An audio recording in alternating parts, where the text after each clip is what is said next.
Hey, Robert. Let's go on and roll the open. Thank you.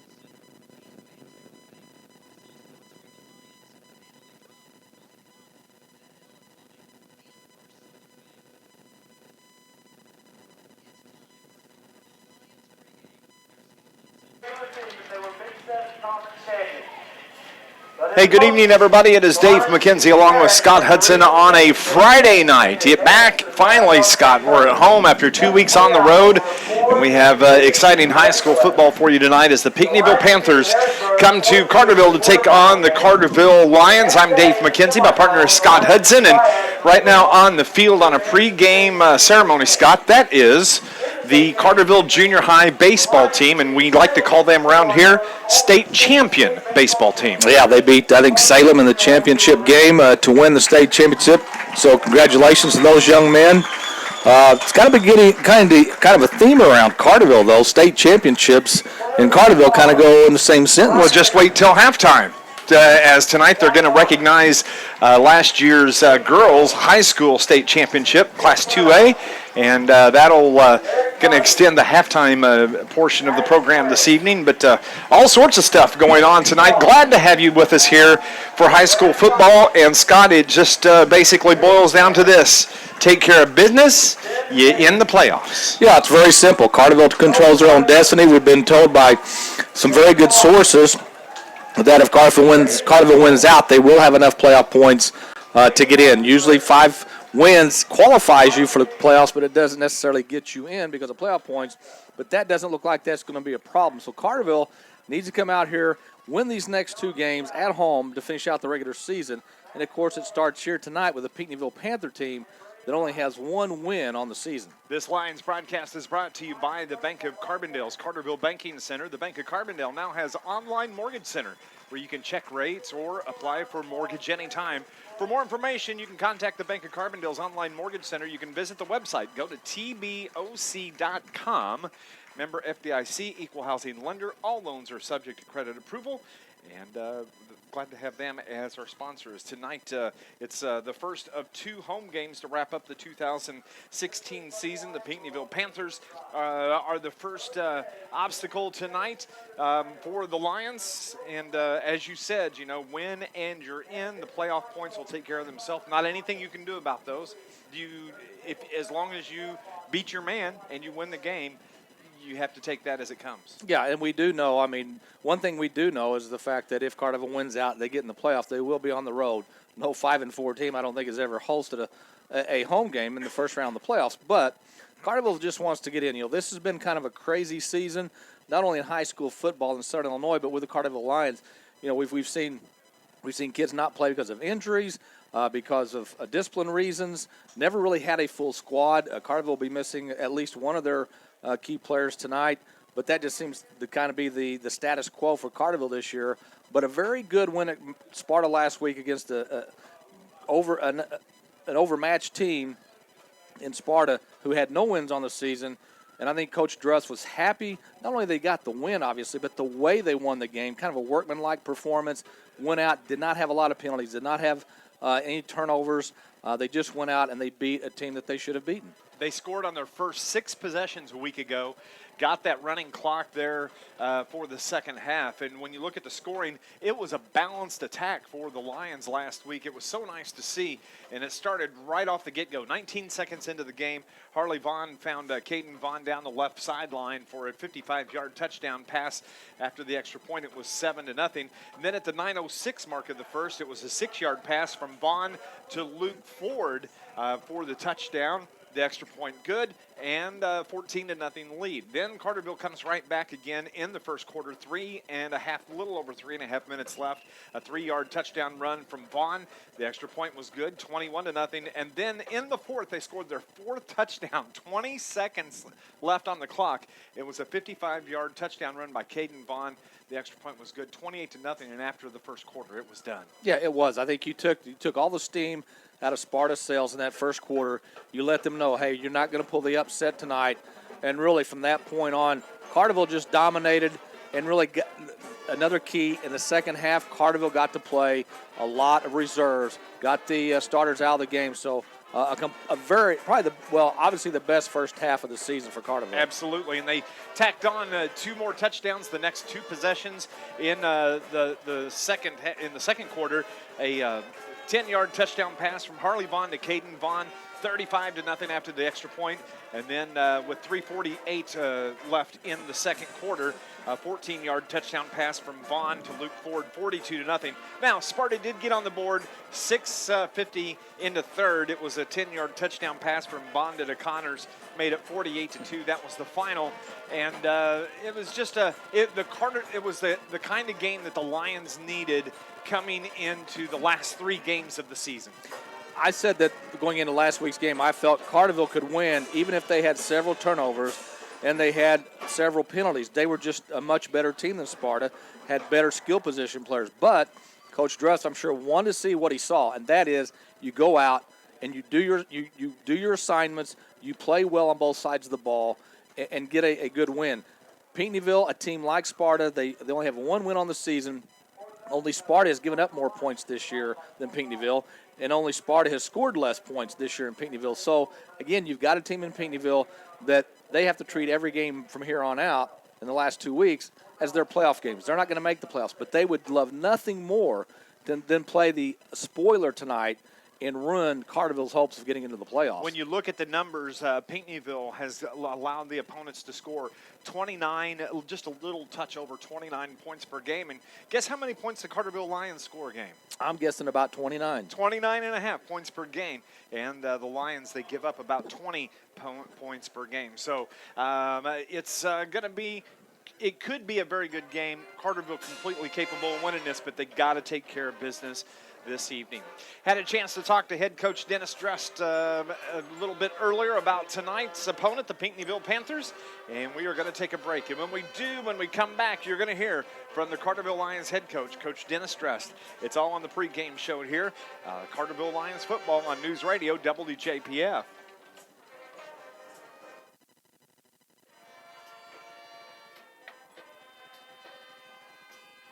So Robert will go coach, and at this point, just bring it straight back to me, but we may change on the fly, so.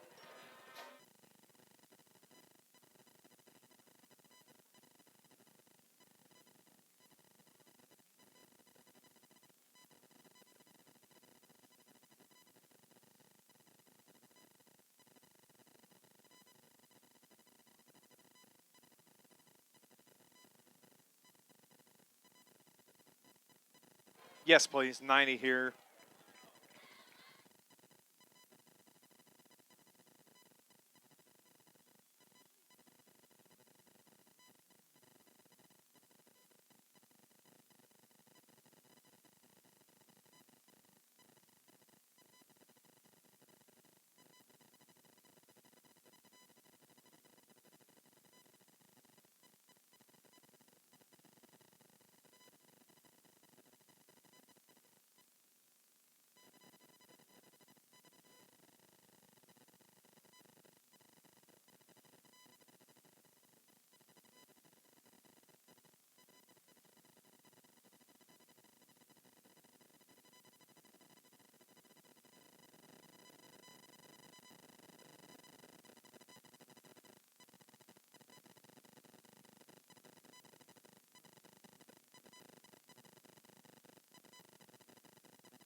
Robert, play commercials after this. Commercials for now.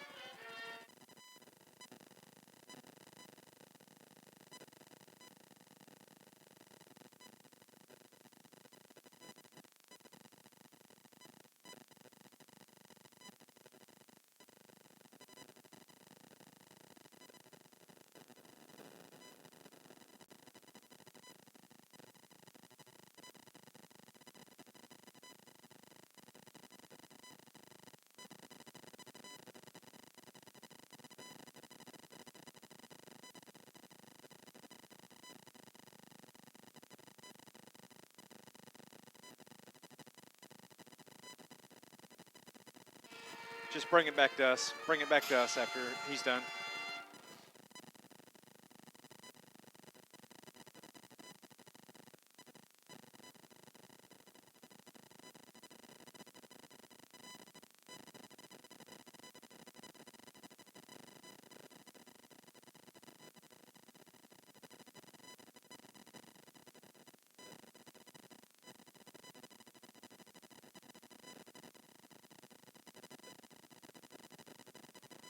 Head coach Dennis Struss joining us on the pregame show, Scott, and he had a good week of practice. Seems like a pretty happy camper.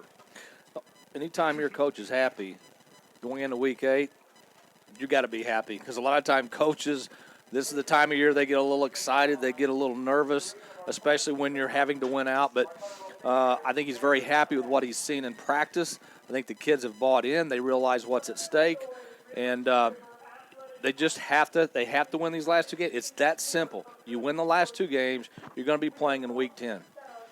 That's what it comes down to. Pinckneyville comes into this evening, as we've talked about, with a 1-6 record on the evening. Carterville 3-4, but they need to win out the last 2 games in order to make the playoffs, and totally capable of doing that. As both teams, we just had the national anthem, and both teams are out on the field, and just a couple of minutes away, we do have a light drizzle that's falling here in Carterville. Temperature probably is about 60 degrees, 62 degrees. It's actually a pretty good night for football. I love this type of weather. This is what you expect in October, honestly.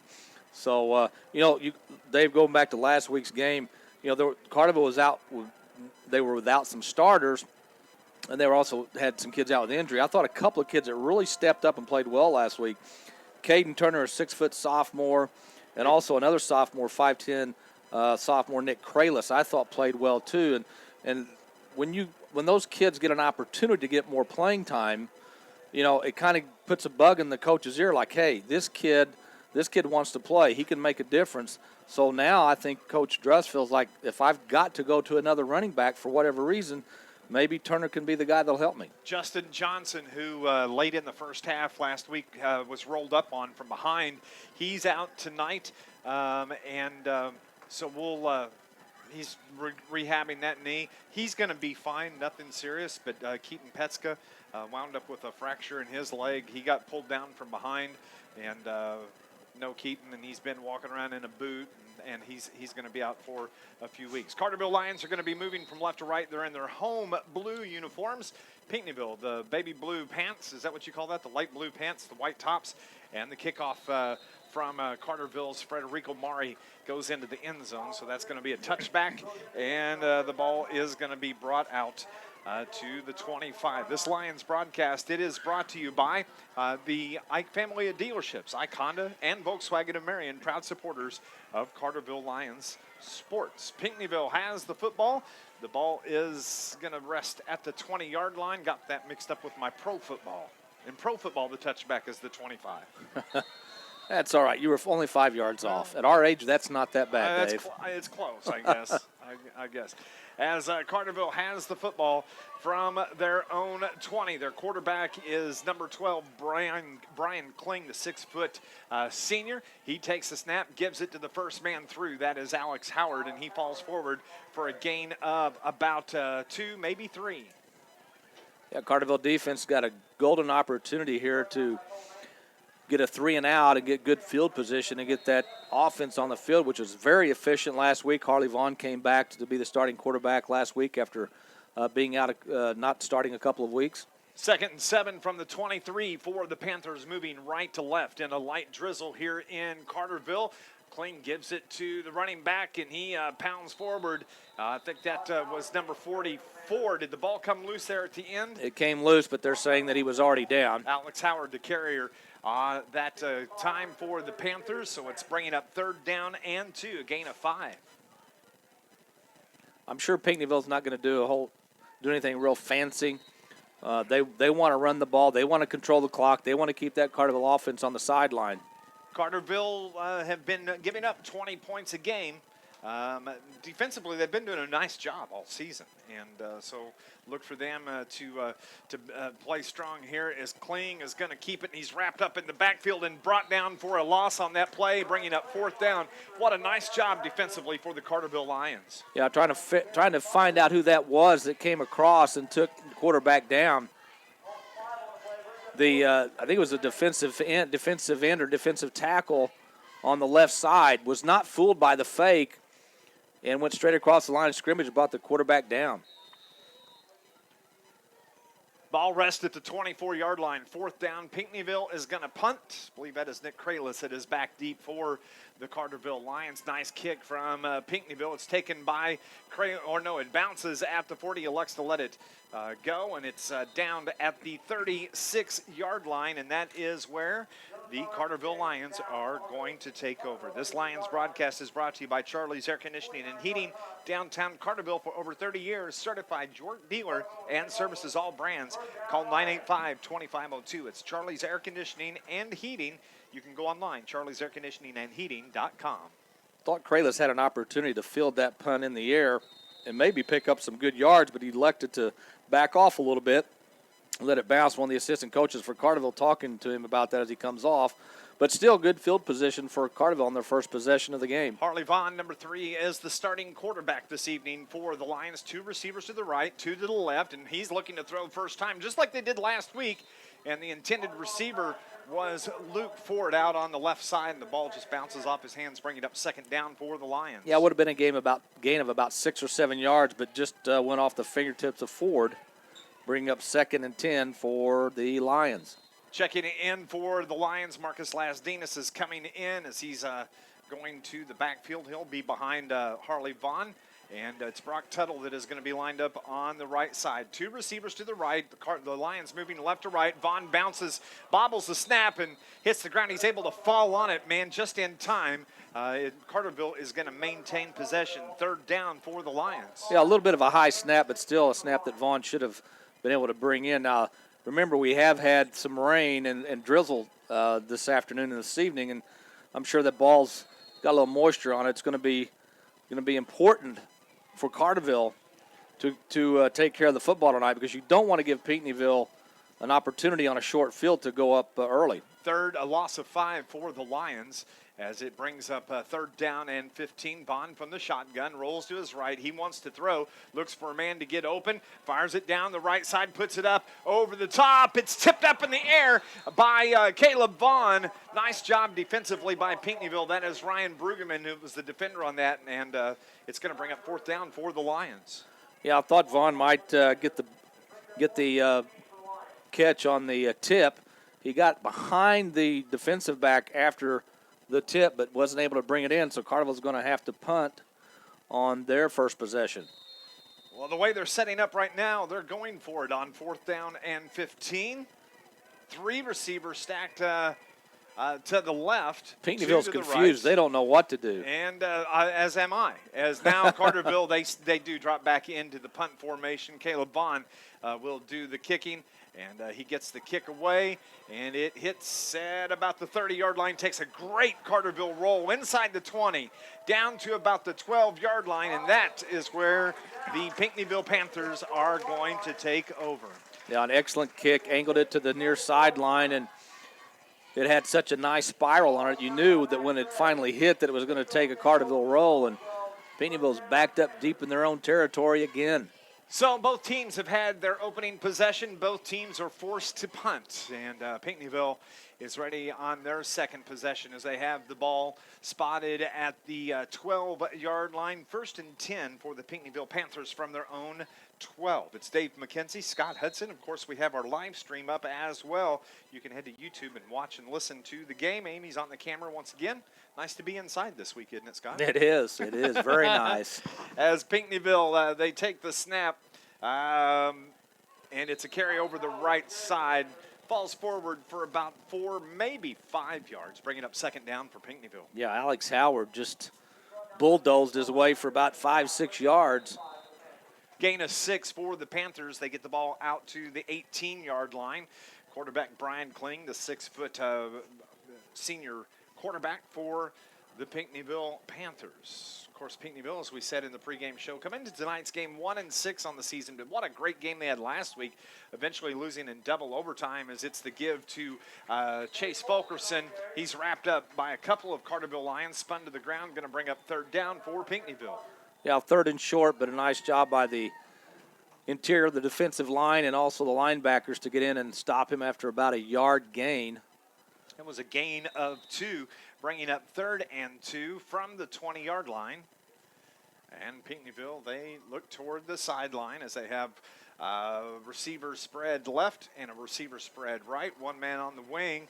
And quarterback Brian Kling is talking to his running backs. 11 seconds left on the play clock. They're taking some time here. They put a man in motion, the jet back, but it's a give to the running back. And I think he's got enough for a 1st down for the Panthers. Yeah, he just kind of fell forward. I think he's going to give it to him.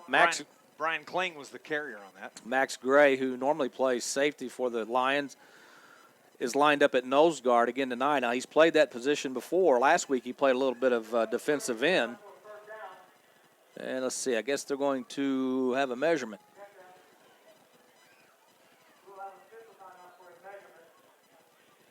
Yes, they are going to measure. It is close. You can kind of tell they're going to need to take a look at that. This Lions broadcast is brought to you by the Bank of Carbondale's Carterville Banking Center. The Bank of Carbondale offers a variety of business and personal banking services, including checking accounts, online banking, and mobile banking. For more information, stop by the Carterville Banking Center or visit their website, tboc.com. Member FDIC, equal housing lender. The officials have the chains out. They are going to stretch it out and see if that was enough for a Pinckneyville 1st down. There's some other great games taking place in southern Illinois, and it's short for, as we get back to this play here, it's going to bring up 4th down and less than 1 for Pinckneyville. But the game that I'm really interested in southern Illinois tonight is that Johnston City El Dorado game. That is for 1st place in the Black Diamond Conference. Yeah, El Dorado with a big win over Fairfield last week. Johnston City with only 1 loss on the season. Black Diamond battle tonight. That'll be a good one. Here, if the Carterville Lions win, they're in. If they lose, they will not make the playoffs.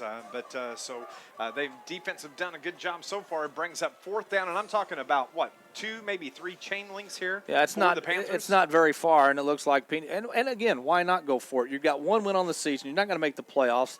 Go ahead and take a chance. They're going to go for it. Brian Kling, the quarterback for the Panthers. He is from the shotgun, puts the man in motion. That's Kling. Colton Kling, his cousin.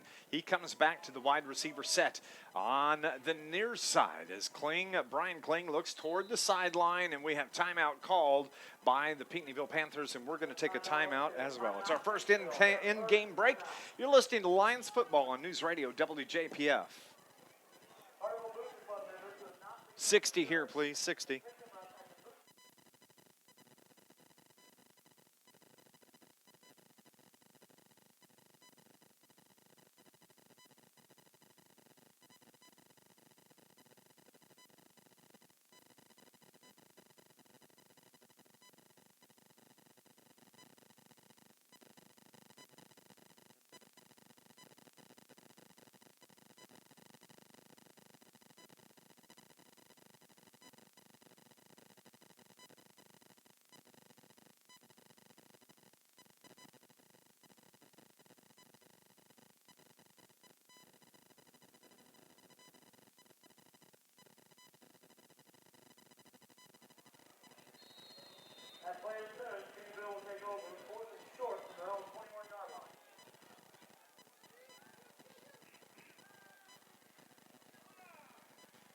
Back in Carterville, Pinckneyville elects to punt the ball away, and they do, and Carterville doesn't send anybody back to receive, so they're just going to let it roll, and it gets a good Pinckneyville bounce on the fourth down. They had fourth down in about 2 inches for a first down, lined up like they wanted to take it, but wind up punting the ball away. Yeah, they tried to draw Carterville off sides, and that didn't work, so then they called the timeout and decided to punt. And we've actually seen 2 good punts in this game so far, one by Pinckneyville and then one by Carterville. So Carterville will have their second possession, kind of a first possession for the Lions.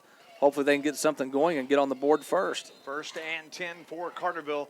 They're going to operate from their own 26-yard line. 7:08 remaining here in the opening quarter. Glad to have you with us here for Carterville Lions Sports as Harley Vaughn takes the snap, gives it to Brock Tuttle off the right tackle, out across the 30 to near the 32-yard line, second down for the Lions. Yeah, Tuttle, you know what you're going to get when Brock Tuttle gets the ball. He's going to get hard running, north and south runner, not much on the east and west stuff, but he's a very tough kid, very tough runner, and he had a good game last week at Sparta. Gain of 5 for Brock Tuttle on that carry as he carries it out to about the 31-yard line, second down and 5. Carterville moving left to right here on a drizzly evening in southern Illinois. Harley Vaughn, wearing number 3, takes the snap. He's going to keep it off the right side, gets out near the 35, and he's driven out of bounds just short of the 35-yard line, short of the first down. Going to bring up third down for Carterville. Yeah, I thought he was going to get to the sideline and pick up the first down, but a good open field tackle by one of the Pinckneyville defenders. So it's going to bring up third and short for the Lions. Third and 2 from the 34-yard line for the Carterville Lions. So I said, spent quite a bit of time at practice this week with the Lions.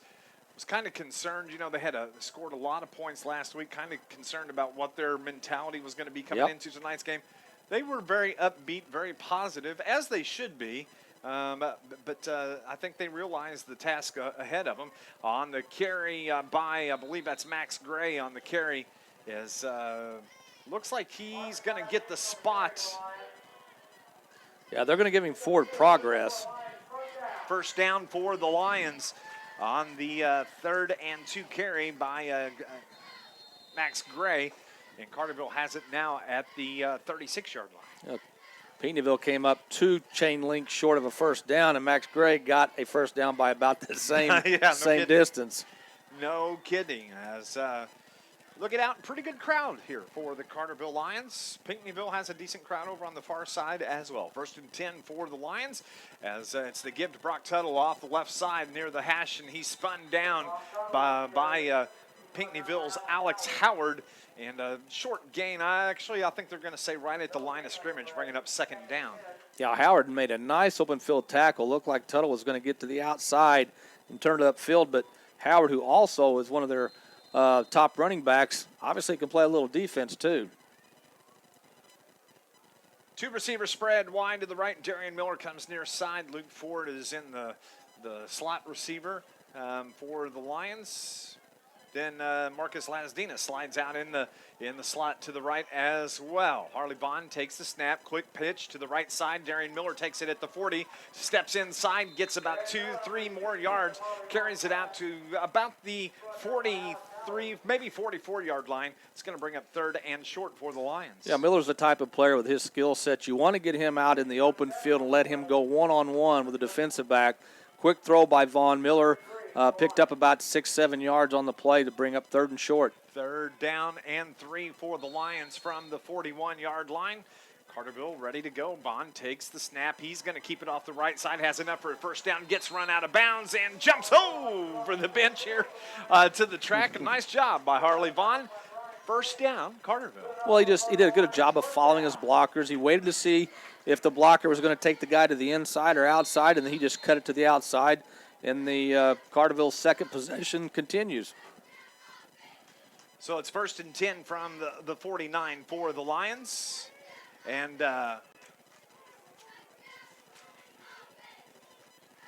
Carterville has it from the 49 of Pinckneyville. Brock Tuttle off the left side, big bang at about the 47. He falls forward to about the 45, second down for the Lions. Pinckneyville doesn't have a lot of numbers on the far sideline, so if Carterville can get their running game going and wear this defense down, that could pay dividends in the second half when you just don't have the numbers that Pinckneyville doesn't. 2nd and 6 for the Lions. The ball sets at the 45. 3:52 remaining here in the opening quarter. No penalties on either team. Both teams on their first possession wound up punting. Pinckneyville punted on their second possession. Vaughn gives it to Brock Tuttle off the right side. He hangs on tight to Pinckneyville Panthers. 3 Panthers bring him down. Are they going to give him the forward progress? They're going to mark him at about the 42-yard line. Nice hard run by Brock Tuttle. Yeah, he's been the bell cow so far for this running game. We'll see. I'm sure we'll see some from Les Dinas. We saw Max Gregg carry once. I'm sure at some point you'll probably see Caden Turner. Good stable of backs for the Lions. Carterville's had 2 third downs on this possession. This is the third they've converted both of them as Harley Vaughn was going to run. He kept it, and he was pulled down from behind by the Pinckneyville Panthers. Nice job defensively as Jonathan Gully is the man that comes up with the tackle. It's going to bring up 4th down for Carterville. Yeah, Corey Don, a 6'2", 350-pound defensive lineman, also in on the tackle. And I can see, Dave, just what little we've seen in this game so far, I can see where Pinckneyville gave Nashville some fits last week because, their defense is pretty good. So it is 4th and 5 for Carterville. 2:20 remaining here in the second quarter. Carterville sets up to like they're going to run a play, but then they come back, and it is going to be punt formation.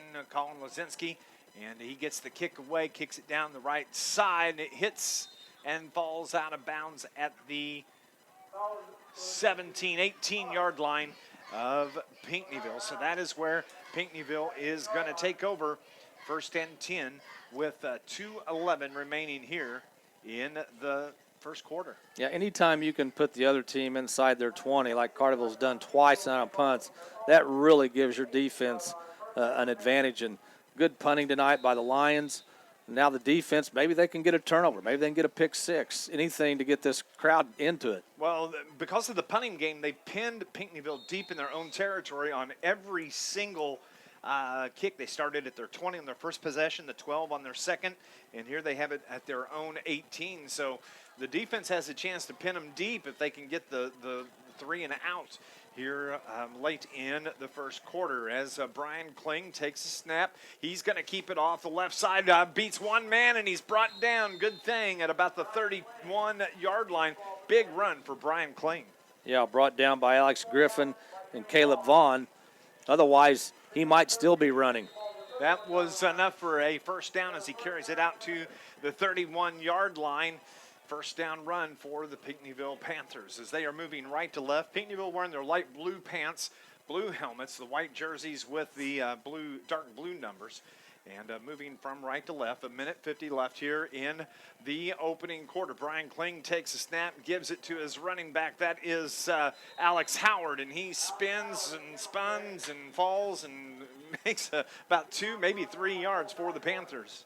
Yeah, the first player to hit the running back for Carterville was Cole Landon. Unfortunately, Cole hit him up high, and Howard just spun away from him and picked up good yards. 2nd and 5, a gain of 5 on that last carry by Howard as they have it at the 36-yard line as we're working our way toward 1 minute remaining here in the opening quarter. It's Dave McKenzie, Scott Hudson here on News Radio WJPF as Kling is going to keep it off the right side, and he's grabbed from behind by the Carterville Lions. Nice job by the Lions defense, Scott.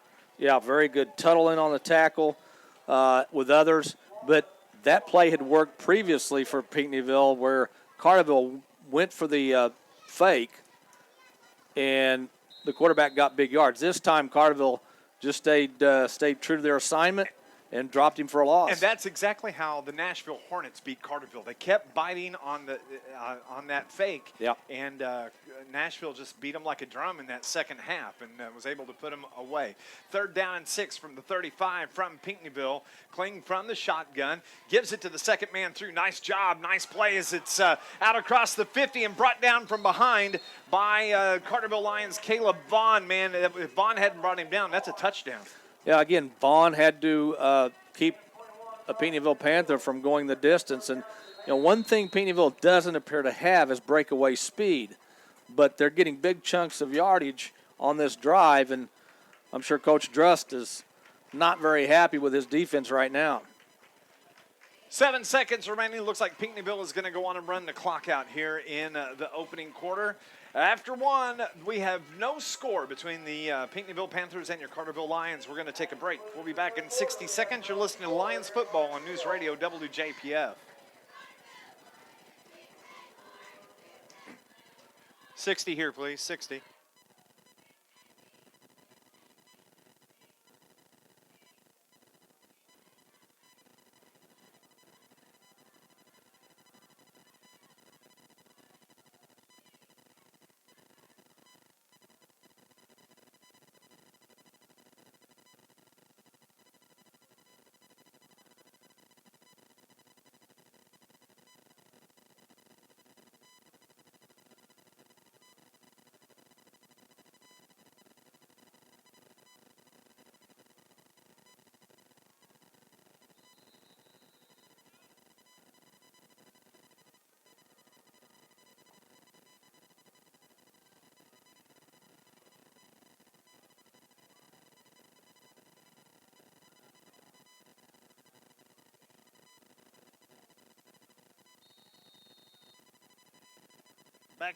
Back at Carterville, it's Dave McKenzie, Scott Hudson, where we are heading to the second quarter. No score here in this ball game. Both teams have just kind of keeping the ball in the middle of the field, Scott. Yeah, Pinckneyville's starting to find some success running the ball between the tackles with Howard, their big fullback, and, of course, their quarterback. So let's see if Carterville's defense can dial it up a little bit. As Pinckneyville has it now, they are moving left to right. That is Alex Howard on the carry. Tries to string it out to the right side, but he's brought down by the Lions. Yeah, Luke Ford said, "I'll have none of that."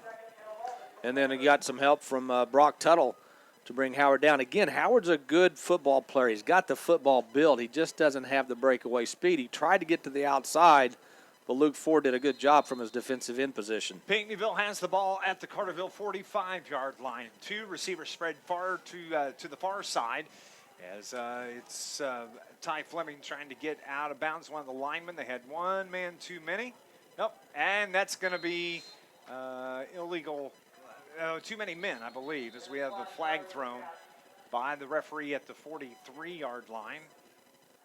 Yep. Illegal substitution is what the call is by the ref. That is the first penalty of the game for Pinckneyville.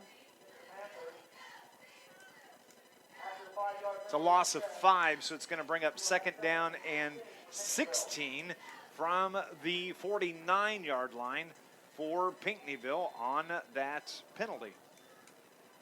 Just didn't have the right guys in.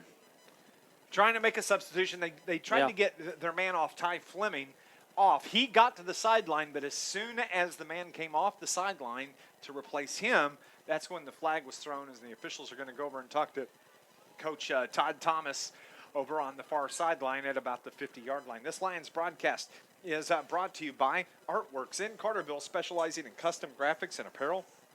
Visit them today for your Carterville Spirit Wear on West Plaza Drive, and offering in-house embroidery, proudly supporting our hometown Lions. Pretty lengthy discussion taking place over on the far side of the field with the officials and Pinckneyville head coach Todd Thomas. One of the officials, I believe, on that far side is our good friend Tony Galdoni. His crew doing the game tonight. Usually he's up in the Metro East area doing games, so I'm sure he's glad to be close to home tonight. AJ is leading their game 16-0 in the first quarter. And the opening kickoff in Marion, between Marion and Carbondale, the opening kickoff 95 yards for Marion.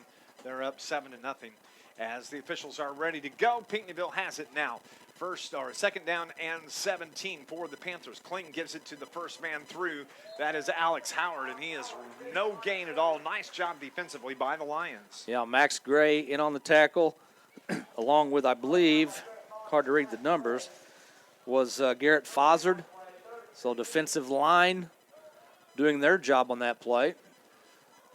They're going to give him about a half yard. They're going to say third down and 15 now from the 49-yard line of the Carterville Lions. Into defensively for the Lions, Darian Miller is going to come in at the defensive back.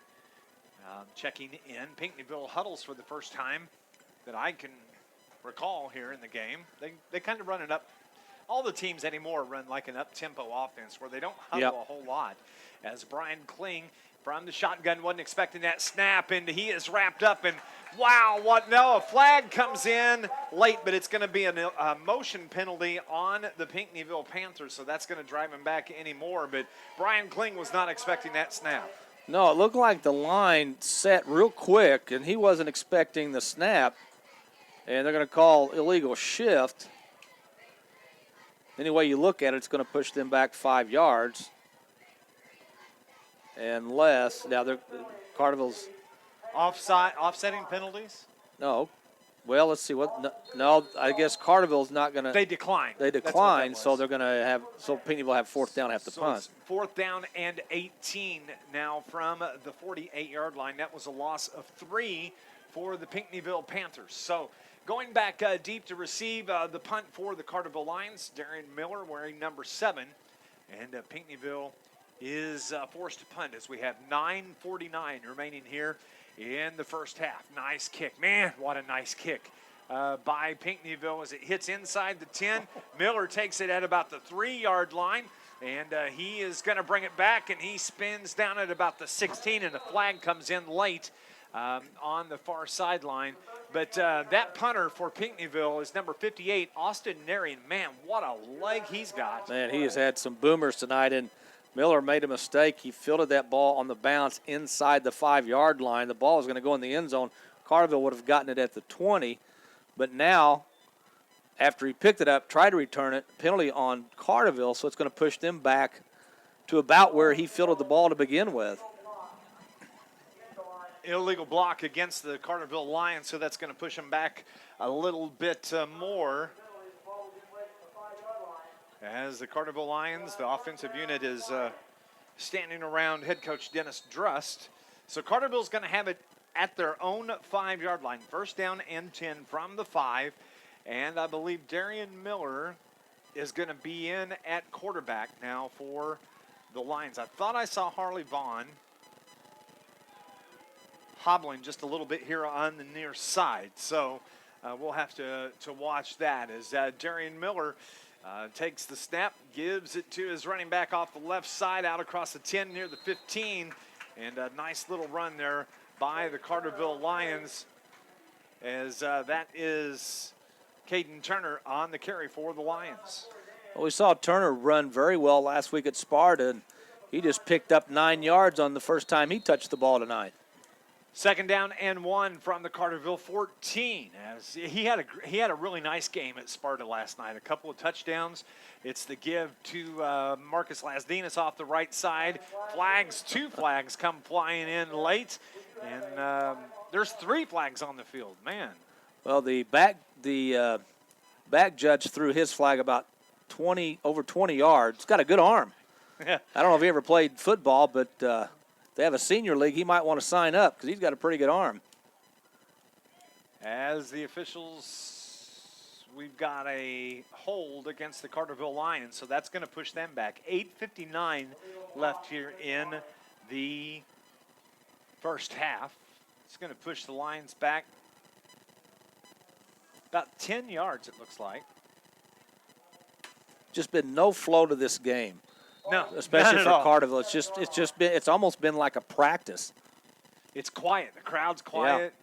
Yeah. 2nd down and 8 for the Lions off the left side.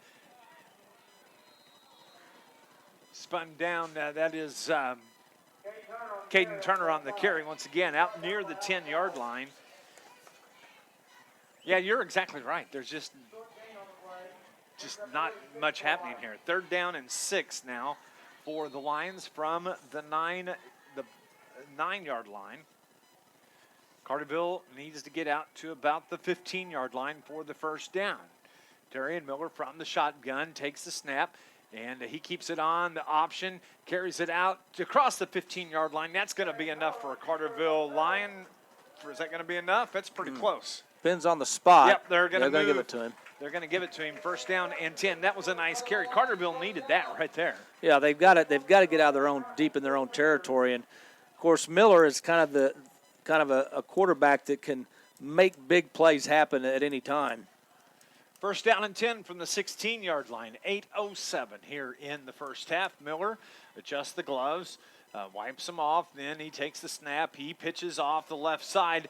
That is Caden Turner off the left side. He's run out of bounds. And about across the 20 to about the 20. They're saying a gain of 7. It's going to bring up second down and 3 from the 22. Now Stetson Lappin, a sophomore for Pinckneyville, with a nice tackle on the near sideline. Second down and 2 from the 24. Just under 8 minutes remaining. Carterville with the ball, the inside give, and I believe that's Marcus Lasdinas on the carry. Oh, Caden Turner, rather. And he gets out to about the 25-yard line. Tell you what, Carterville, I'll give Pinckneyville credit. Man, they're tough to run against tonight. They're going to have to find something that's going to work for them here, as Carterville now has third down and 1 from the 25-yard line. But that inside running game, it's not there against Pinckneyville early.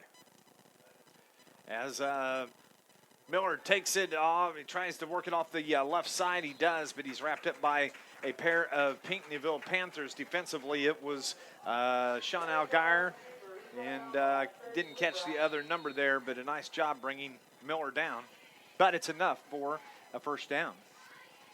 Carterville's earning these first downs. They're not breaking any long runs. They're earning everything. They have 1, 2, 3, 4. That's the 5th first down for the Carterville Lions here this evening. A mix-up in the backfield. Miller's going to keep it, looking for a hole, and he is wrapped up and just grabbed by the jersey and brought down at the 20-yard line.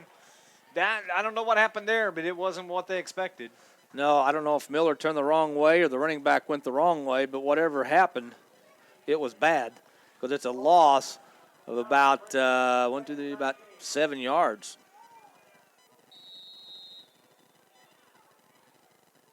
Second down and 16, as it was a loss of 6. You were close. If I'm within 2 or 3, it's a perfect night for me. We'll give it to you. 3 receivers are spread left. Quick pitch out to the left side to Caleb Vaughn on the sideline, and he's knocked out of bounds. But that quick screen by Darian Miller picks up a little bit, maybe 5. It's going to bring up third down now for Carterville. Third and long. Third and 11 from the 27-yard line for the Lions now. We have seen Miller throw the ball before this year. He's kind of got an unorthodox way he throws. It's not over the top. It's more of a sidearm. So will Carterville put the ball in the air or rely on that running game? Carterville puts Max Gray in motion, 1 receiver to the left, now 2 to the right, as it's the give to Marcus Lasdinas off the left side. He bangs out across the 30 near the 35, and finally is brought down at the 35-yard line. So it's going to bring up fourth down now for Carterville. Yep. Pinckneyville's defense has been impressed with them so far tonight. They haven't given up a big play.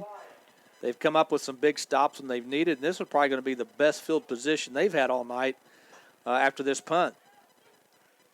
So Carterville is probably going to do the hijinks that they do when it's fourth down. They'll line up like they're going to go for it. They send 3 trips to the left, but now everybody gets back in place.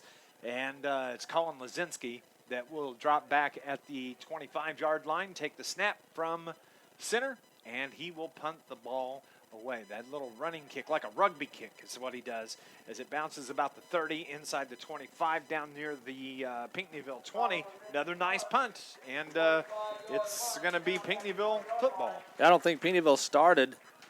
I think their best starting position tonight has been the 20-yard line. Just a good job by both punters tonight. Both punters have done an excellent job pinning the other team deep in their own territory. But Pinckneyville, this is kind of like 2 boxers that are trying to fill each other out. I can tell you, Pinckneyville started from their 20, from the 12-yard line, from the 18, and now back from the 20. So everything from the 20 in. Nice job by the special teams, by Carterville. Special teams have done well tonight. So it is Klein at quarterback for Pinckneyville as they operate from the 20-yard line. He takes a snap from shotgun, keeps it off the left side, and he is wrapped up. Nice job defensively by Alex Griffin out on the right corner who brought down the quarterback for Pinckneyville. Yeah, nice job by Kling with the ball fake. I thought Howard, the fullback, had the ball as he was wrapped up by a couple of Lions just about 3 yards past the line of scrimmage. And I look up, and Kling's the one that's got the ball on the far sideline. From it was a 7-yard gain by Brian Kling, the quarterback for the Pinckneyville Panthers, as he carries it out to the 27-yard line. 2nd down and 3 now for Pinckneyville. They send 2 receivers here to the near side, 1 to the far side. Brian Kling from shotgun has 1 man in the backfield with him. The jet back goes in motion. Kling keeps it. He gets out across the 30-yard line. That's going to be plenty for a 1st down for Pinckneyville. Yeah, he got hit about 2-3 yards short of the 1st down marker, but he spun a little bit, fell forward, and Pinckneyville has a 1st down. That is their 1-2-3. That's their 4th 1st down of the game here in the first half. It's 1st and 10 from the 31 for the Panthers. Thank you for tuning in here on News Radio WJPF. Of course, at halftime here at the stadium, they're going to honor the state championship softball team from last year. That'll be a lot of fun, as it's the carry by Alex Howard, and he just stumbles his way forward for a gain of 4, maybe 5, bringing up 2nd down for Pinckneyville. I think Ryan Gaddis was the one that shot through the gap, tripped up the running back. Otherwise, he could have had a big gain. 2nd down and 6 from the 35 now for the Pinckneyville Panthers. Carbondale had a 99-yard touchdown kickoff return for a touchdown. It's 14-7 Marion in that game, as it's Alex Howard with the carry, bringing up 3rd down for Pinckneyville. Yeah, not much there on the ground for the Panthers. So it's going to be 3rd and about 5-6 yards for Pinckneyville. This is where Carterville needs to get a stop. 3rd and 4 from the 37 as Pinckneyville decides to huddle up here, as we have 3:10 remaining in the 2nd quarter. Glad to have you with us this evening for Carterville High School football. Thank you for tuning in. And now Brian Klein brings his Panthers to the line of scrimmage from the shotgun. He gives it to the 2nd man through. That is Colton Kling. That's his cousin he hands it to. He bangs out near the 40-yard line, the 39, and it's going to bring up 4th down for Pinckneyville. Yeah, I think Pinckneyville will probably punt here. Earlier they had 4th and less than a yard and didn't go for it, so I wouldn't expect them to go for it here on their own 39. Gain of 2 yards by Colton Kling. 4th down and 2. Pinckneyville is set to kick. Once again, Carterville does not send anybody deep, and they're just going to let it go now. They decide to do that, as it is Caleb Vaughn, I believe it's dropping back for the Lions, as the punt is away from the 30-yard line. Boom, what a kick. Why did you touch that? It's picked up, it's touched, and then it hits the ground, and he picks it up at about the 10-yard line. He's lucky to get out to about the 12, but Carterville is going to take over right there. Well, that's 2 consecutive punts by Pinckneyville. Great punts that Carterville should have let go into the end zone. The first one Miller picked up inside the 5, and Vaughn picked that one up around inside the 10 and tried to return it. And Carterville's the one, the last 2 possessions, have not had good field position. We're almost a half day, Mackenzie. This has been a quick first half. It has. There's just a 1:59 remaining here in the first half. You know, the thing about this is really the best punting team that Carterville has faced all season. No question about it. As the Carterville Lions take a timeout, we're going to take one as well. And no score, as we have 1:59 left in the half. You're listening to Lions football on News Radio WJPF. 60, please, 60.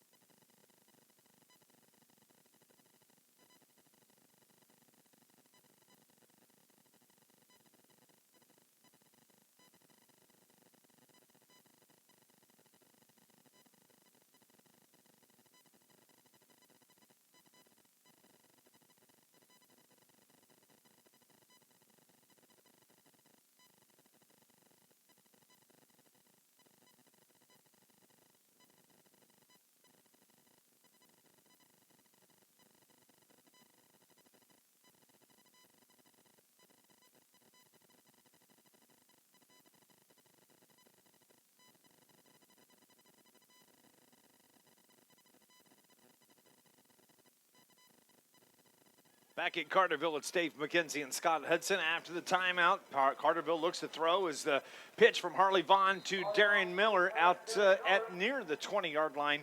It's going to bring up second down, about a gain of 6 for your Lions. Yeah, a little crossing pattern. Miller goes from quarterback to where he started the season at wide receiver.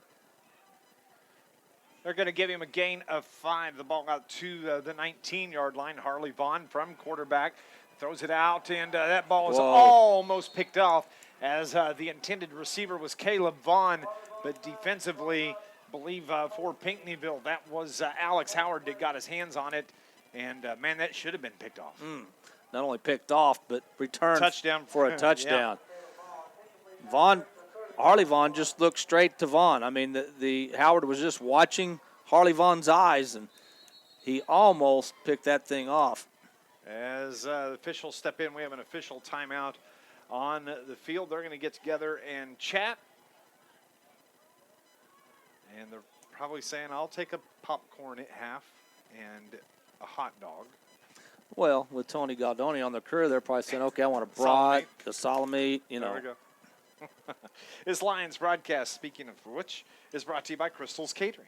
And more than you expected, more memorable for your guests. Visit crystalsgoodfood.com for more information. And proud sponsors of the Carterville Lions sports.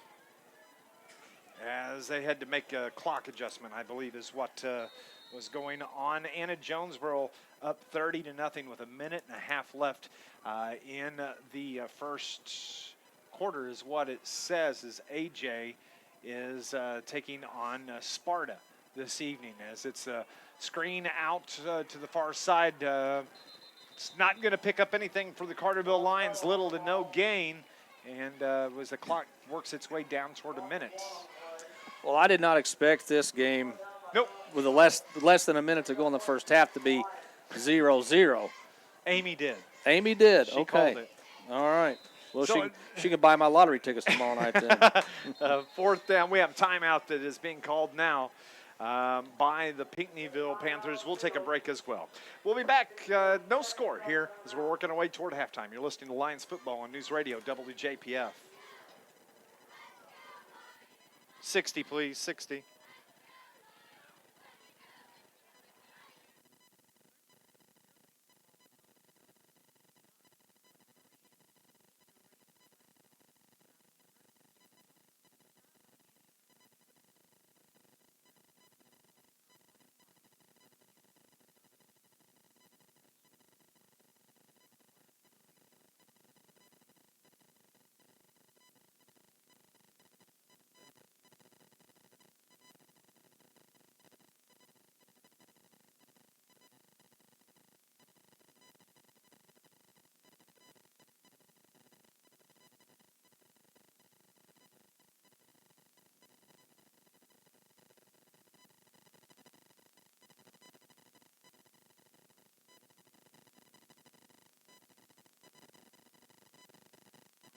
Back at Carterville, it's Dave McKenzie with Scott Hudson on a Friday night. A little light drizzle falling here at Harrison Bruce Field, Lions Field, the Harrison Bruce Sports Complex as it is. Carterville punts away. The ball, it goes out of I thought it was going to go out of bounds, but another great roll by Carterville special teams as the ball is down at the 30-yard line of the Pinckneyville Panthers. What a nice job there once again.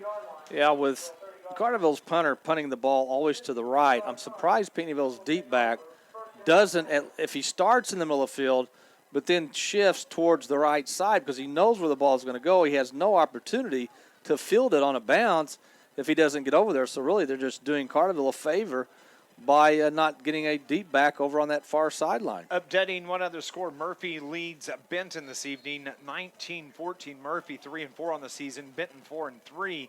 Playoff implications on that game right there. Yeah, a lot of implications. Of course, Benton, the team that Carterville beat in week 1, trying to get in. Harrisburg and Heron playing tonight down in Saline County. Harrisburg trying to keep their playoff hopes alive. As Brian Kling is the quarterback for the Panthers, he takes a snap from the shotgun, gives it to Alex Howard, and he just fights and fights and fights his way out for a gain of about 7, maybe 8 yards. Nice run by Alex Howard. Yeah, he's just done everything tonight. He's made some big tackles on defense. He's had some big runs. He's built like a football player. I mean, if you could build a football player, especially a running back or a fullback, that's how you'd build him right there. Pinckneyville going to let the clock expire as we are under 10 seconds left here in the first half, and it looks like they may, as they're not in any hurry to work their way toward the line of scrimmage. Well, I have to say, this is a surprise, as there is no score as we go to the half between the Carterville Lions and the Pinckneyville Panthers. It's going to be an extended halftime, about 5 minutes longer than normal, as Carterville is going to recognize their 2015 softball Class 2A state championship here. And the band is getting ready to roll out onto the field, so just an extended halftime. We're going to take a break as well. No score, as we're at the half. Carterville and Pinckneyville, thank you for listening to Lions football on News Radio WJPF. Let's go 2 minutes here. 2 here.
Back in Carterville, it's Dave McKenzie and Scott Hudson, where here at Carterville, they are acknowledging the 2015 state championship softball team, Class 2A. Scott, man, what a good ball team. They had a 20-game winning streak at one point during the season. And I tell you what, it was so exciting to be able to come back and greet these girls when they got back in town.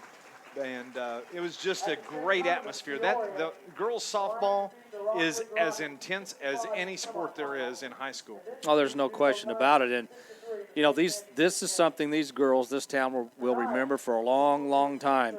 These girls can always say they were part of a championship team. It's one thing to have success in the postseason, but it's a totally different thing to actually go to state and win it. It's not easy. I don't care what class you're in. It's not easy to win a state title, but congratulations to Carterville girls on an outstanding season. It was a great season, and athletic director Brett Dial is down on the field with Todd Rogers, the principal here at Carterville High School, and they have a recognition that they're going to give to each of the girls. And it was just they were just a great team, and they just got on a roll and just kept chugging and chugging and chugging, and next thing you know, they're coming back on the charter bus, state champion in Class 2A. Again, not easy to win a state title in any sport, in any class, and with the season they had, you know, hats off. Again, this is something they will always remember, and you talk about you have to have talent, obviously, but you also have to have chemistry. You have to have players that are willing to sacrifice. I'm sure some of these girls would have liked to have maybe had more playing time than what they got, but it was all about the good of the team, and they're getting to reap the rewards for that state championship. Here in this football game this evening, where we're at the half, I really have to say I am surprised that there is not a score one in this ball game. Neither team could really get anything going offensively. There were times Pinckneyville was able to run the ball with Howard or the quarterback, nice ball fakes, run to the outside clean. But they don't have a breakaway runner. They don't have that breakaway speed. Carterville it's almost like they were running in quicksand most of the night on offense. Carterville not able to impose their will on Pinckneyville. Pinckneyville, a team that has, they're not going to make the playoffs. They've only got one win on the season. But they've come out here. They've actually played like the team that has a playoff berth on the line. And I'm sure Coach Drust is in that locker room like right now. Hopefully he's giving them the same speech he gave them back in the Murfreesboro game at halftime. Yeah. And hopefully Carterville can come out. I know they're trying. I know they want to win this game, but they just look lifeless, especially on offense. And I don't know if it's as much as that as – Pinckneyville's just played a good game. Give Pinckneyville credit. Last week, they got a 21-0 on Nashville. Now, Nashville is able to come back, but what a hard-fight game. And this is a team that has only won one game. It was a win over Sparta that they got. And, they could be laying down and not wanting to be here, but they're trying to win this football game. And if they can knock off Carterville tonight, number one, what a great win for the Pinckneyville Panthers. And what just a horrendous loss for the Carterville Lions. Yeah, it would be. After that loss last week at home against Nashville, I thought Pinckneyville, this team's going to go one of two ways.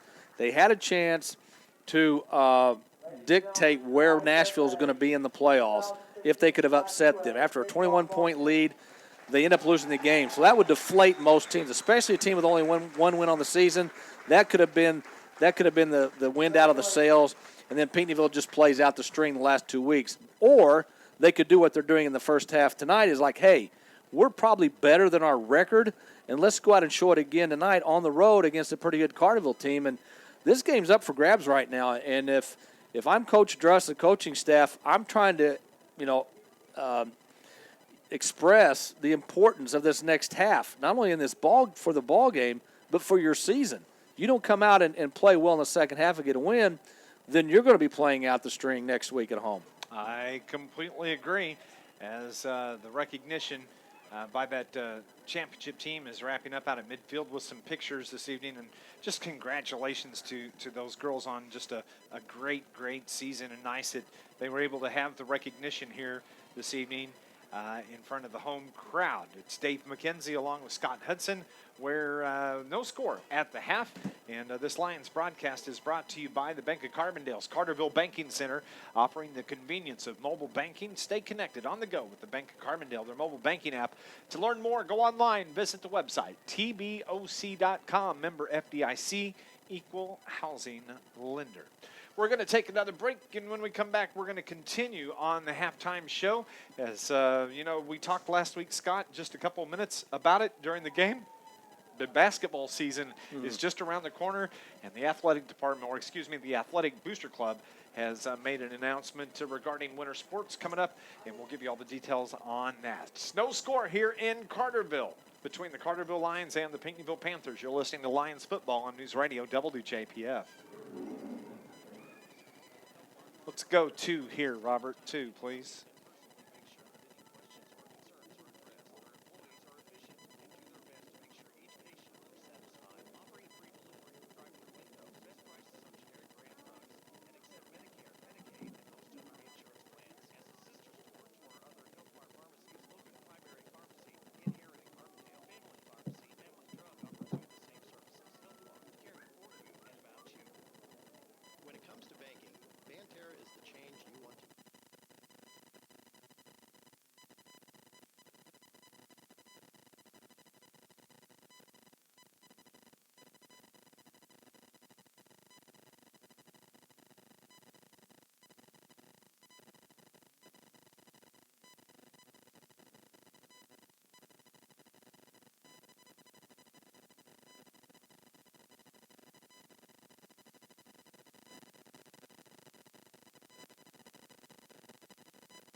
Back at Carterville, it's Dave McKenzie along with Scott Hudson. Thank you so much for tuning in here on News Radio WJPF, where we're at the half.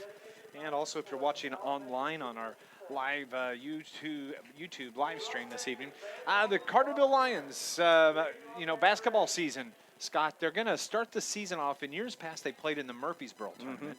And now they're going to have the Pyramid Plus tournament take place right here at Carterville High School. And I'm excited about it because I've always thought with this facility that we have here, we're so blessed to have it, need to have our own tournament. And they're going to start things off with the Pyramid Plus this year. Yeah, I think it's 6 weeks from this coming Monday is when the basketball season starts. Kind of hard to believe, but there is good competition in that tournament. Heron, Marion, Carterville, Mount Vernon. I think Collinsville may still be in it.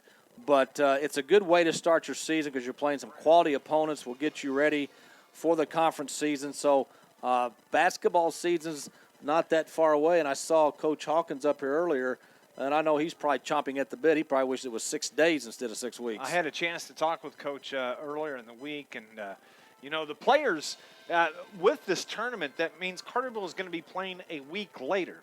And the fact that they're going to be going up in class means that their regional is going to start a week later in the season. So he said the boys are just chomping at the bit, wanting to get in the gym. And he's like, guys, you need to pace yourself a little bit. You're going to have 4 games the first week, a week earlier than you normally do. And you just need to kind of take it easy. And I love hearing that they're wanting to get in the gym and get going. But I'm also love the fact that Coach is kind of like, hey, hang on just a second. Yeah, you got to pace yourself because, as I said, the Pyramid Plus tournament, there will be some good competition in there. And, I have my own opinions about the IHSA and how they classify their basketball teams.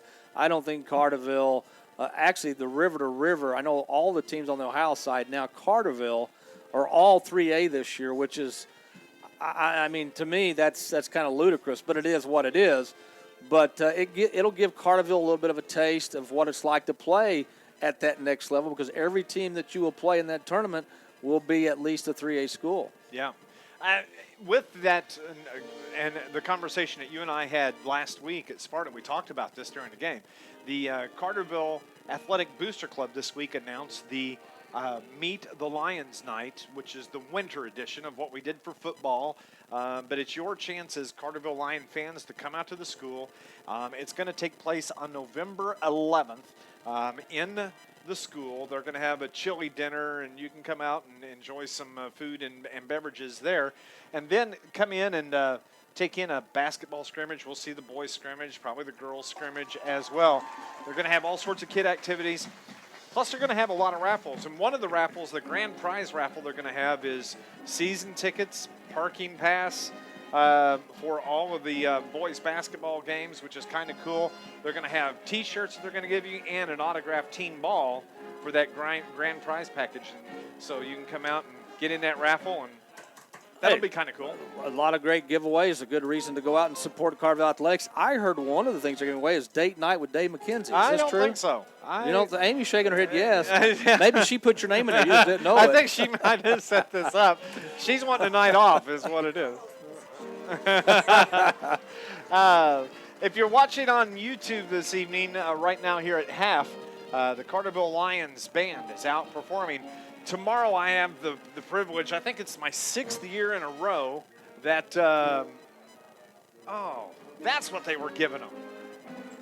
Okay, let me finish this thought. We need to get a picture of that. Let me finish my thought. Tomorrow is the 6th year I've hosted the Music in Motion Field Band Competition at SIU. Dr. George Brozak puts it on. They'll have about 20 high school bands come in from Missouri, Kentucky, all around the southern Illinois region. It's a competition, and it is a great time.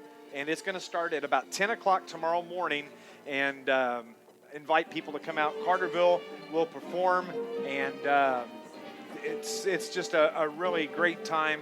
It's going to be nice weather-wise, should be, so invite you to come out for that. Now, we'll talk about this. If you can get it back. If we can do this, we'll get a shot of this. At halftime, we talked about the state championship, and I saw that they were giving them something, and what it is the championship ring. Yeah. which is absolutely It's big. fantastic. It's Steve, big. you got a ring. It's nice. How awesome is that? Come on in. We'll talk to Steve here. You were, for just a second, we'll talk about the game and the team. Steve does video for the Carterville Lions. And how many hours do you spend a week shooting video for the school? Do the 3 different games. So do the varsity, the freshman on Thursday, the varsity on Friday, and then the JV on Monday. Well, and you have an opportunity to be there for the state championship with the girls last year. Just talk about that team and what you saw. Oh, they were just good. Everything came together there at the end. Once they had Avery go down with her arm getting hurt and everything, Bailey Coster came through and just started pitching real, as a number 1 pitcher. Yeah, they were that's what they needed. A great team, and of course, part of the team, you wound up getting one of the rings as well as being a part of that. And it's special for everybody, not just the players, but the coaching staff, the support personnel, and just the administration in the town of Carterville. Yep. And I figured Avery would be back for her because she really wanted that ring. So. Absolutely. Well, thank you. I know you didn't want to talk on the radio, but we appreciate you doing that. And what a beautiful ring that is that the Carterville Lions just gave to all of the girls. And we'll get that posted here on our Facebook page coming up in just a few minutes. We're going to take a break. We're at half. No score, surprisingly, between Pinckneyville and Carterville. You're listening to Lions football on News Radio WJPF. 28-7. Let's go 2 minutes here, Robert. 2, please.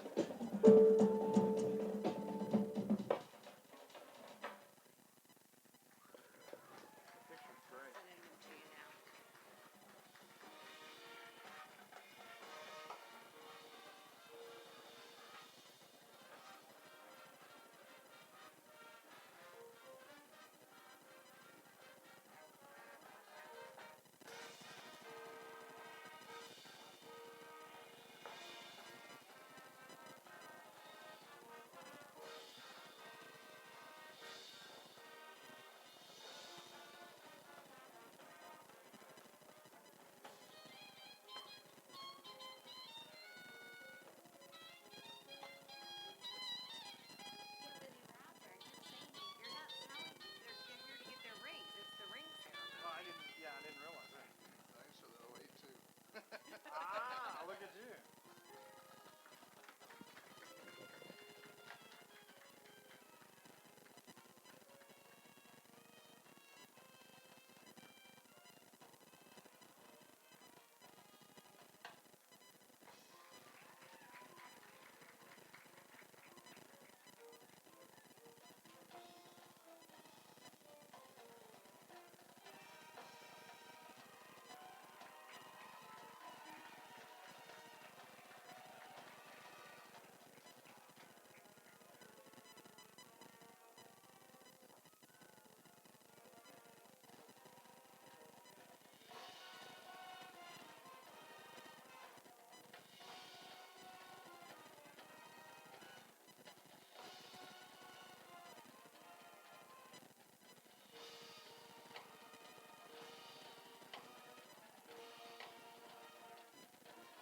Dave McKenzie along with Scott Hudson at halftime here in Carterville, where we have no score.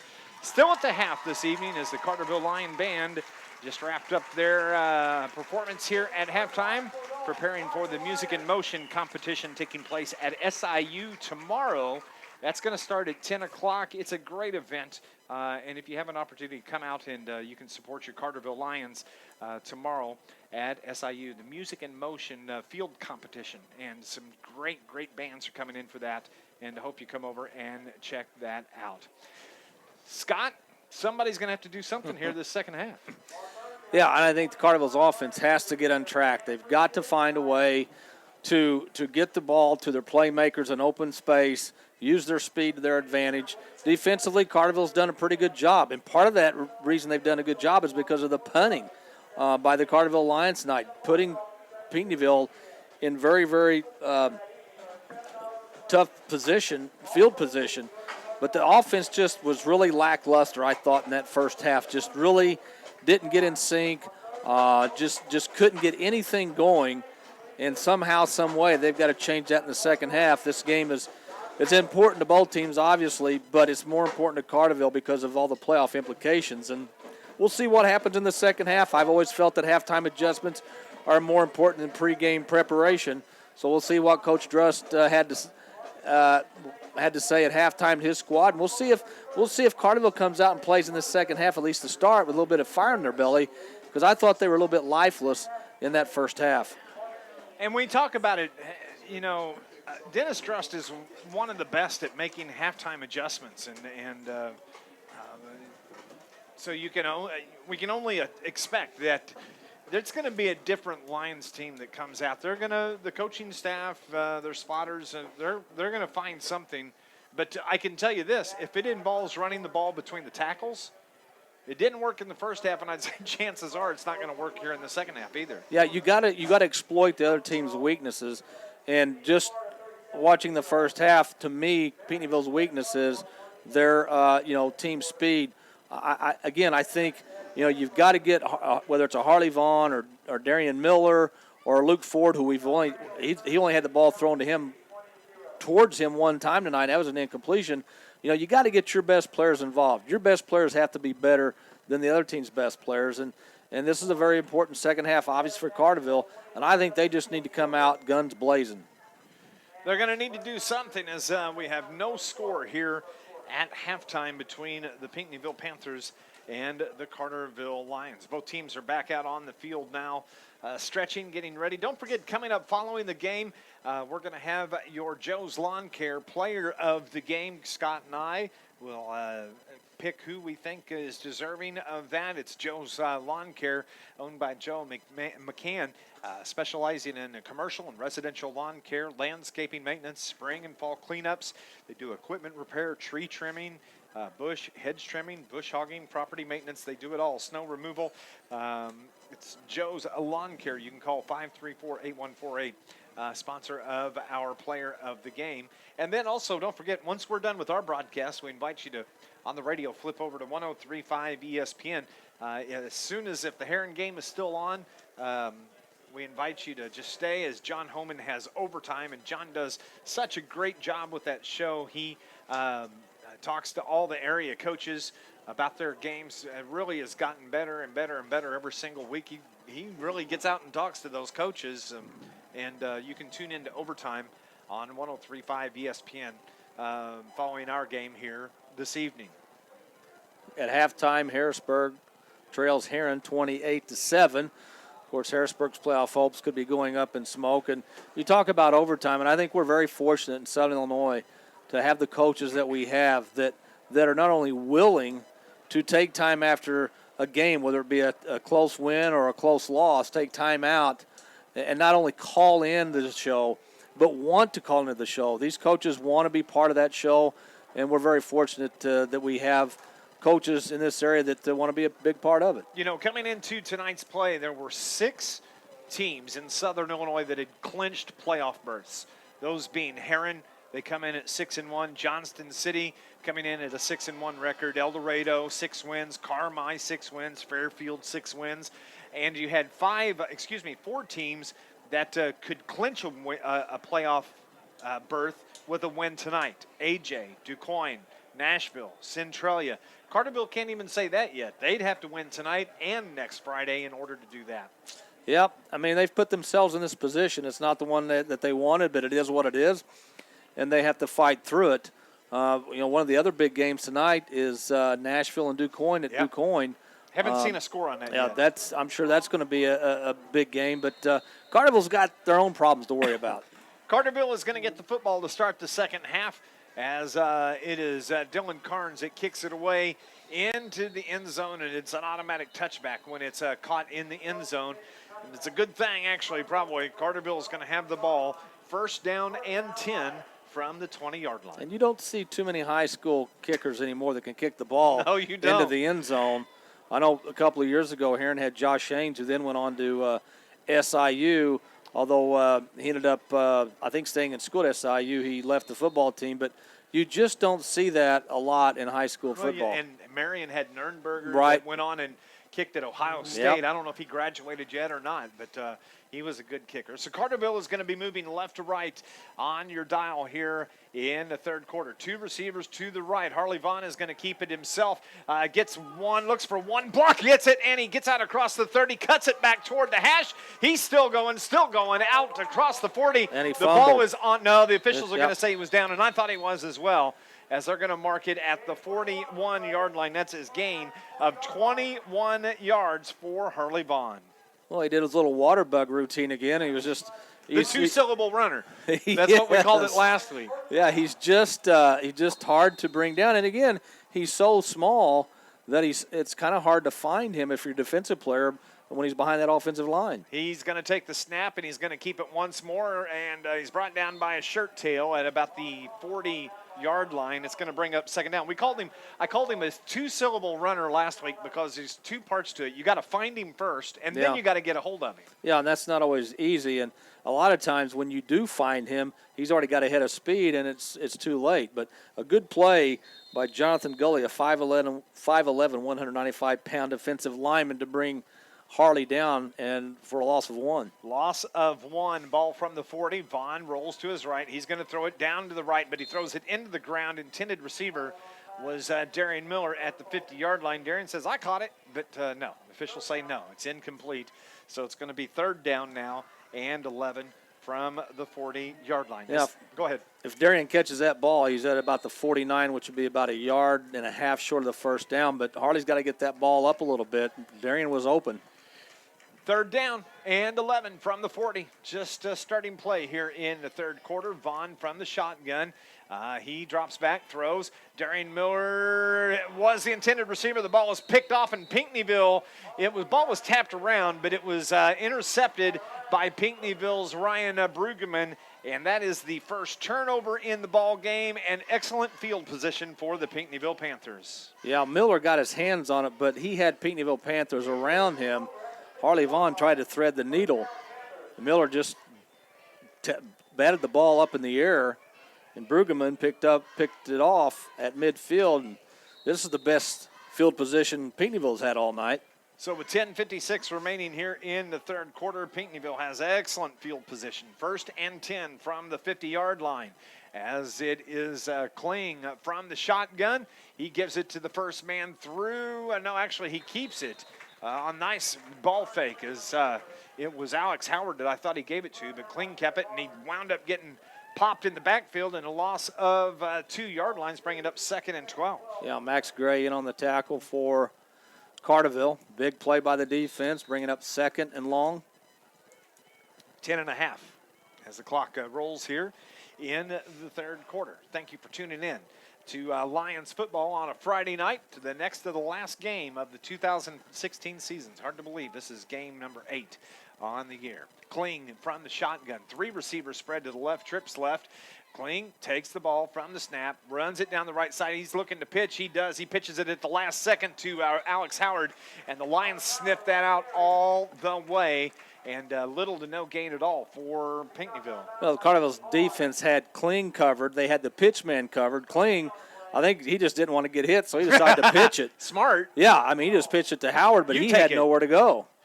He said, you're bigger than I am. You can take a hit much better than I can. It stays third and 12 now for Pinckneyville from the 48-yard line. And I don't think Pinckneyville's thrown a pass the entire game. No, I don't think so. As Brian Kling, the 6-foot senior quarterback, works from the shotgun. 3 receivers to the left, near side. He is looked like he was going to throw. He tucks it, and he is wrapped up 4, 5, 6 Carterville Lions in on that. He gained a half a yard, bringing up 4th down for Pinckneyville. Yeah, they had 3 wideouts to the near side, and Kling got the ball and looked to his right, which was the short side of the field, and Carterville did not believe, I don't think at any time, that he was actually going to throw the ball. And so Carterville's going to get the ball back. 4th and 10 now. He actually did pick up 2 yards on that, back to the 50-yard line. And back deep for the Carterville Lions, Marcus Lasdina stands at the 13-yard line as Pinckneyville is set to kick. And another nice kick by Dylan Carnes as it is Lasdinas takes it at the 25, and he gets up. Nice return for Lasdinas as he carries it up to the Carterville 40-yard line. That's where Carterville is going to start right there. Well, good job by Lasdinas to come up on the line drive punt and had a little head of steam going when he got the ball, and he got it up to the 40-yard line. Carterville's offense, though, Dave, they're just not in sync tonight. They just can't. I'm of the belief that if they could break one, get a touchdown, that then things would start to roll. But they just haven't been able to gel yet. Check out this score from a football game. At the half, you talked about this earlier. DuQuoin, Nashville. DuQuoin 46, Nashville 7. Oh, my. Wow, that is unbelievable. The ball sets at the 40-yard line for the Carterville Lions. Harley Vaughn takes the snap, gives it to Marcus Lasdinas, who is rode down from behind. Defensively, that was Brian Kling, the quarterback, that brought Lasdinas down. It's going to be a loss of 1, 2nd and 11 for Carterville. Lasdinas never turned the ball upfield. He kept running towards the near sideline, and eventually the Pinckneyville defender, Brian Kling, just came over and brought him down. Carterville looks toward the near sideline. Head coach Dennis Dress standing at the 32-yard line. Gives him the play. Harley Vaughn puts Alex Griffin in motion, and it's the carry off the left side out to about the 40-yard line. They gain the original line of scrimmage. It's going to bring up 3rd down and 10 now for Carterville.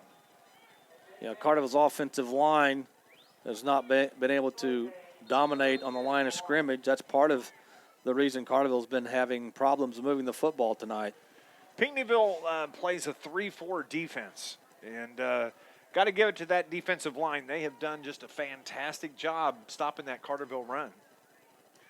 As Vaughn takes the snap from shotgun, he looks to throw, has pressure, and his arm gets hit, and the ball is going to be picked off by Pinckneyville for the 2nd time. Dylan Carnes, Harley Vaughn's arm got hit. The ball just fluttered away from him, and that's the 2nd turnover now on Carterville. Yeah, I think it was Stetson Lappin, the 5'11 sophomore that came blitzing in. And, of course, Harley Vaughn, is not that tall, and he got his arm hit. You had to hope that it was just going to fall out of bounds or fall in the middle of the field. But Pinckneyville has the ball in Carterville territory. At the 44-yard line of Carterville, to be specific. And nice pressure by Pinckneyville. Carterville better get their act together. As you can feel this momentum starting to shift a little bit. And they're not moving the ball, but field possession is going to be critical, as that's the first throw for Pinckneyville's Brian Kling, and he threw it down the middle to absolutely nobody. Yeah. There wasn't anybody there. He wasn't anybody there. I think he was trying to go to his receiver on the outside, but the ball was thrown more to the middle, towards the middle of the infield. Carterville had good pass coverage deep, so it probably was going to be completed anyway, but I think that's the first pass of the night by Pinckneyville. 2nd down and 10 for Pinckneyville. Here with 7:49 left in the 3rd quarter. 2 receivers to the right, 1 near side. That's Lucas Downard that comes here to the near sideline now. Brian Kling from the shotgun has 1 man in motion, and that was Colton Kling, his cousin, but it's the give to Alex Howard off the right side. He picks up maybe 6, maybe 7 yards, bringing up 3rd down for Pinckneyville. Yeah, he lost the ball as well, but they ruled him down, so it's going to bring up a big 3rd down for Pinckneyville and a big 3rd down for Carterville's defense. They really need to get the momentum back. The ball rests at the Carterville 37-yard line, 3rd down and 3 from the 37. Correction on that DuQuoin score. It's 36-7. DuQuoin over Nashville at the half. And again, we saw Nashville 2 weeks ago, how well they played, and they're getting blown out by DuQuoin. It's crazy football season, folks. It absolutely is. 3rd down and 3 for Pinckneyville. As Kling gives it to the 2nd man through, Alex Howard. He's wrapped up by a couple, maybe 3, 4 Carterville Lions. Little to no gain at all, bringing up 4th down for Pinckneyville. And I think Pinckneyville obviously goes for it here. They're in Carterville territory. Their defense has played well tonight, so why not go for it? Even if you don't get it, Carterville hasn't been able to prove that they can move the football. So it's going to bring up 4th down and 2 for Pinckneyville from the 36-yard line. Nice job defensively by Carterville. And they've kind of had that, again, tonight, that bend but don't break mentality this evening. Not really giving up a big play. Of course, Pinckneyville doesn't throw the ball. They just threw their first incomplete pass of the game. As Brian Kling is set to take the snap. He looks to throw this time, and it is knocked right to the ground by Luke Ford of Carterville. And that turns the ball over on 4th down, and Carterville is going to have it 1st and 10 from their own 36-yard line. Yeah, Luke Ford, 6'6", kind of hard to throw over him. You know, you've got to get a little more air into the ball, and Luke Ford bats the ball down, and Carterville takes over at their own 30, we'll call it 37-yard line. Scott, we haven't really talked about Luke Ford a whole lot. He's had probably 4 touchdowns this year, but this kid is getting some national attention. He is being recruited by the Big Ten. He's being recruited by the Pac-10. He is being recruited by Alabama, and he's just a junior. Yeah, he's got a lot of football ahead of him after high school. Carterville has it from their own 36-yard line as Alex Miller pitches it at the last minute. Not a good call there as he felt the pressure, pitched it, and it winds up being a loss of 7 yards for Carterville on the pitch to Marcus Lasdinas. And Carterville just looks miscombobulated. Is that the word? Yeah, that. We'll say it's in the dictionary tonight anyway. Miller, when he got the snap, he was too deep, which forced the running back, the pitch man, to be too deep. So when he did pitch it back, there was no way that was going to be successful. So Darian Miller is at quarterback now. In shotgun, he puts Griffin in motion, and he's going to keep it off the left side, and he's wrapped up. Doesn't even get back to the original line of scrimmage. It's going to bring up 3rd down and very long for Carterville. And Miller, along with others tonight for Carterville, have not found that little seam, that little crack at the line of scrimmage that they can just scoot through and make big plays.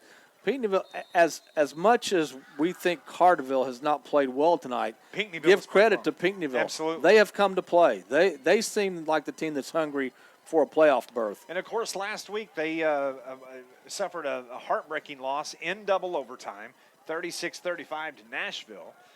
Now we have Harley Vaughn back in at quarterback. Darian Miller split wide to the right and near side. 3 receivers to the left. Vaughn's looking to throws it deep down the right side. Darian Miller is there. It's in, and he makes a great catch at the 15-yard line. Holy cow. Fully extended, and that just shows the arm strength of Harley Vaughn. He threw that ball 5, 10, 15, 20, 25, 30, 35, 40, 40, about 55 yards in the air. And I thought he was going to overthrow Miller. But Miller stretched out at the last second and brought it in. And now Carterville's in scoring position. Finally, they have it in the Pinckneyville red zone. A scoring opportunity for the Lions as Harley Vaughn takes the snap, gives it to Brock Tuttle off the right side. He's brought down after a gain of about 2. 2nd down for the Lions. Man, but Harley Vaughn just stepped back and just let her fly, didn't he? And he had time. The Panthers were bringing a blitz up the middle.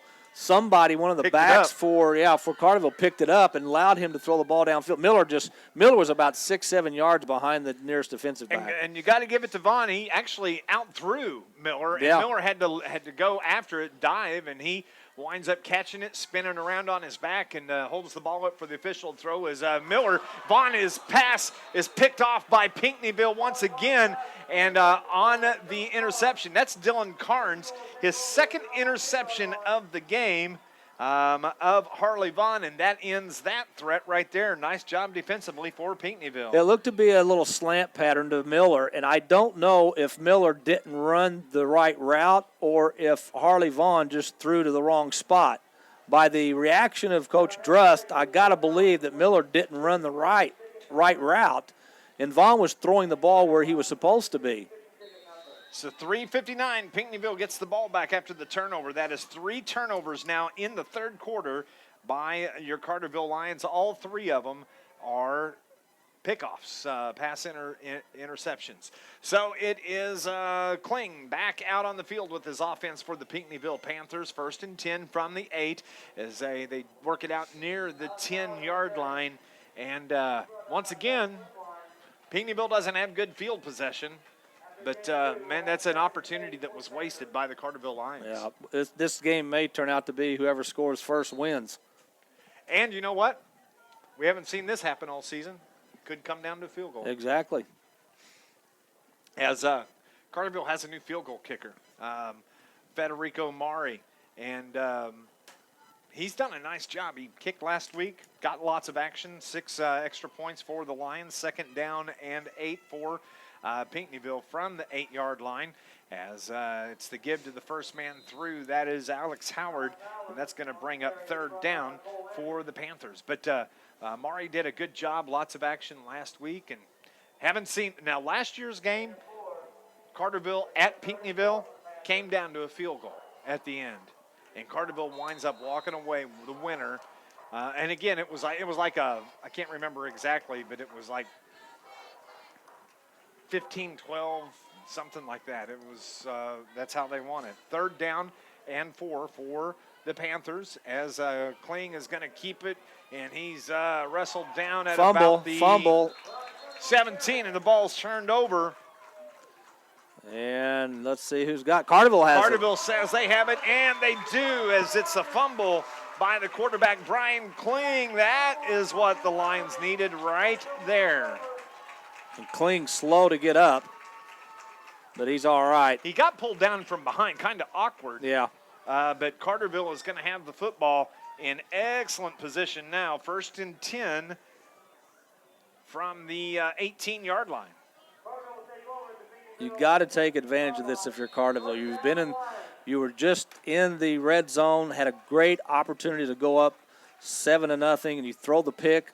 But now you've got to take advantage of this turnover.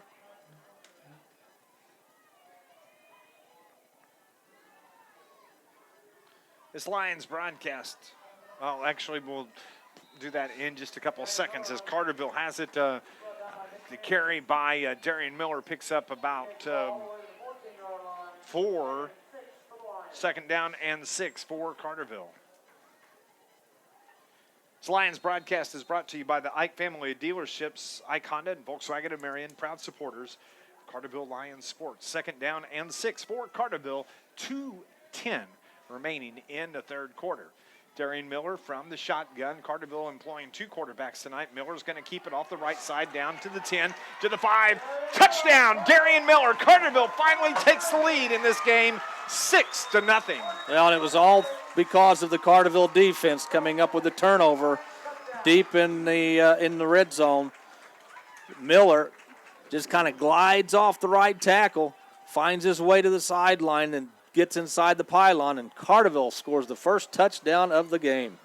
6-0 with 1:57 remaining here in the 3rd quarter.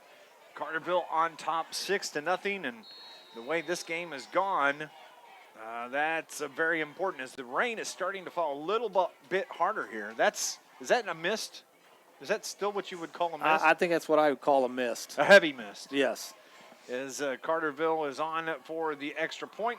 Kick is up, and the kick is good. So finally a score in this game. Carterville leads at 7-0 on the 14-yard touchdown run from Darian Miller. You're listening to Lions football on News Radio WJPF.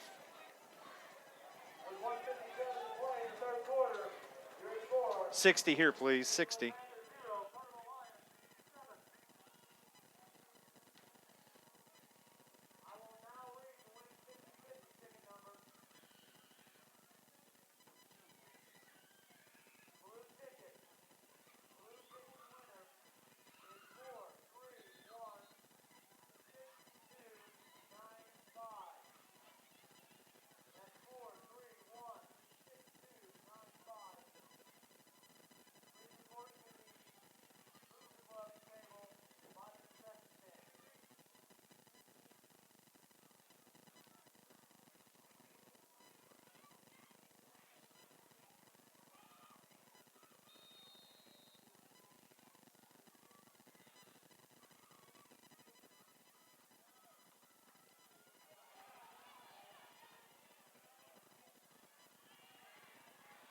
Back in Carterville, it's Dave McKenzie along with Scott Hudson. We're on the kickoff. Pinckneyville is able to bring the ball out near the 30-yard line. That's going to be their best starting position here in the game. But Carterville scores on the 14-yard touchdown run from Darian Miller. That gives them the lead 7-0. Yeah, Miller went off right tackle, followed one of his blockers, and then used his speed to get to the pylon.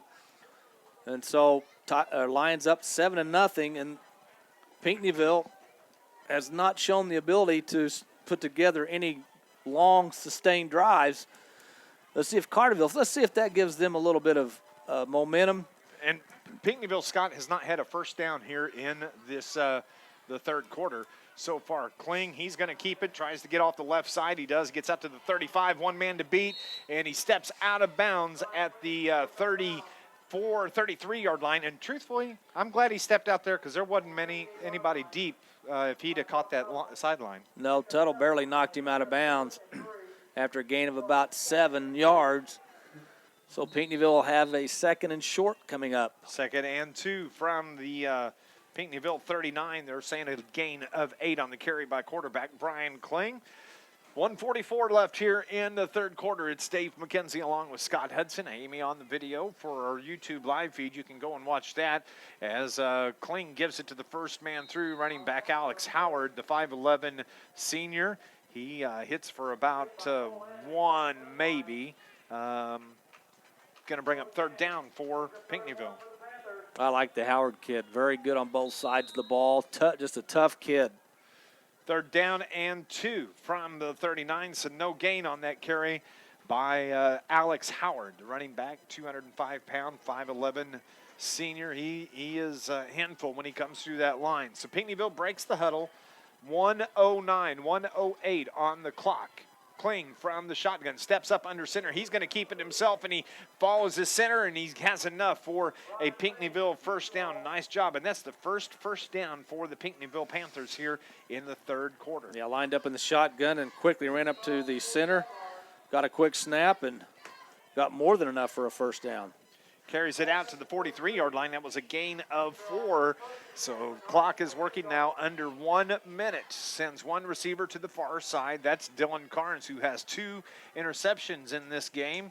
2 Harley Vaughn interceptions.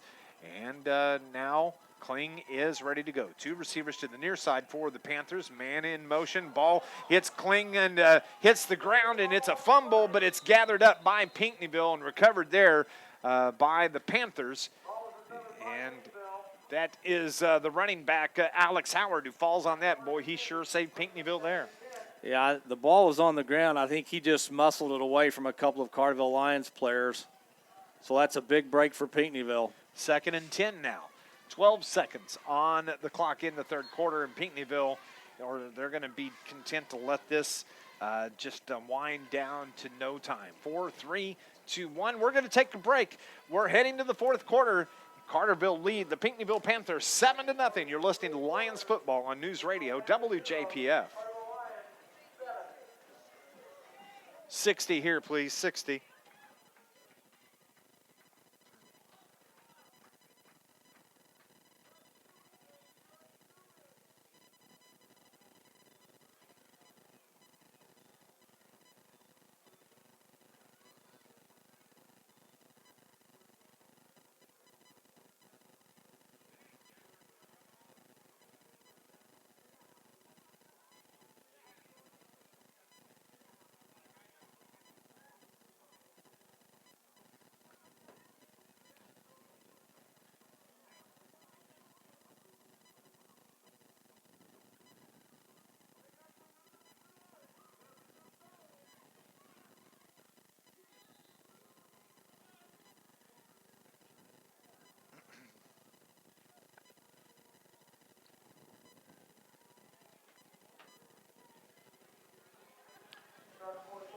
This Lions broadcast is brought to you by the City of Carterville. Mayor Brad Robinson and the entire City of Carterville, proud sponsors and supporters, Carterville Lions sports. Heading to the fourth quarter, Dave McKenzie with Scott Hudson. 7-0 Carterville with the lead after the 14-yard touchdown run by Darian Miller with a minute 57 left in the third.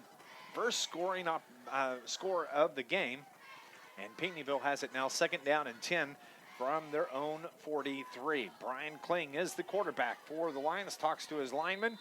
That is Daniel Huggins he talked to, and now we have timeouts being called by the Pinckneyville Panthers. Why don't we take another break as well, Scott? We'll be back in 30 seconds. You're listening to Lions football on News Radio WJPF. That's a 30 here, brother. 30.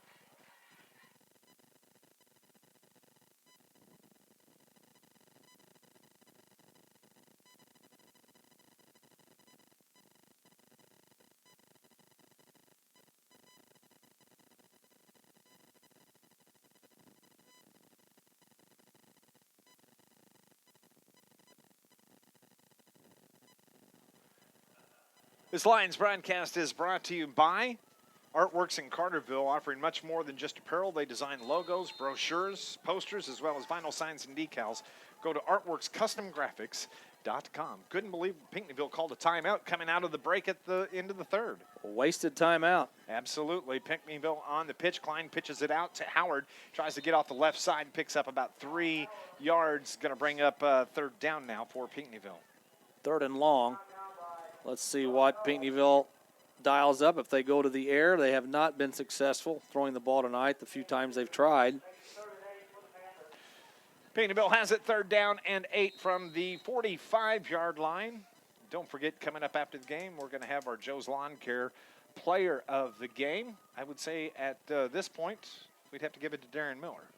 Yeah, I mean, it's some games like last week where you have a lot of scoring, it's tough to single out one player, but in a game where there's only been one touchdown, yeah, I mean, 3rd down and 8 for the Panthers. 3 receivers to the right. Klein looks to throw. No, he's going to keep it.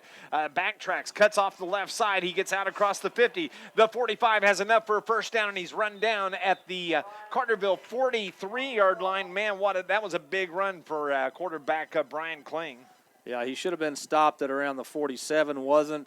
Then looked like he was going to be brought down around the 48 at Carterville, wasn't. And then got the first down. So Pinckneyville, they're not giving up. They haven't let that Carterville score take them down just yet. They're playing hard. This is, I almost feel like this game is still 0-0. A gain of 12 yards for Brian Kling. Now he has it 1st and 10 from the Carterville 13-yard line. Keeps it off the left side. Man, he's wrapped up. Nice job by Marcus Lasdinas as he just bear hugged Kling coming out of the backfield, and no gain for Pinckneyville. Yeah, did not let Kling get to the outside. Lasdinas came up and made a nice open field tackle. It's going to bring up 2nd down. They're going to give him about 1 yard on that carry. As the ball sets right square on the 43-yard line. No gain, actually. 2nd down and 10 for the Pinckneyville Panthers. 2 receivers to the right side. Brian Kling from shotgun.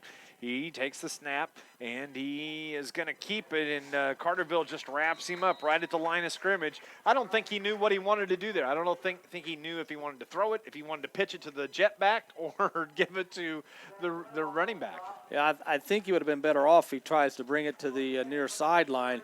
He may have had a little bit of room, but he kind of stopped. He hesitated, and by the time he decided to go up the middle, it was too late. Carterville had 3 or 4 guys there waiting for him. This is going to be the 3rd play from the 43-yard line of Carterville. 3rd down and 10 for the Pinckneyville Panthers. Checking into the game, Kling was over on the sideline talking to head coach Todd Thomas, getting the play.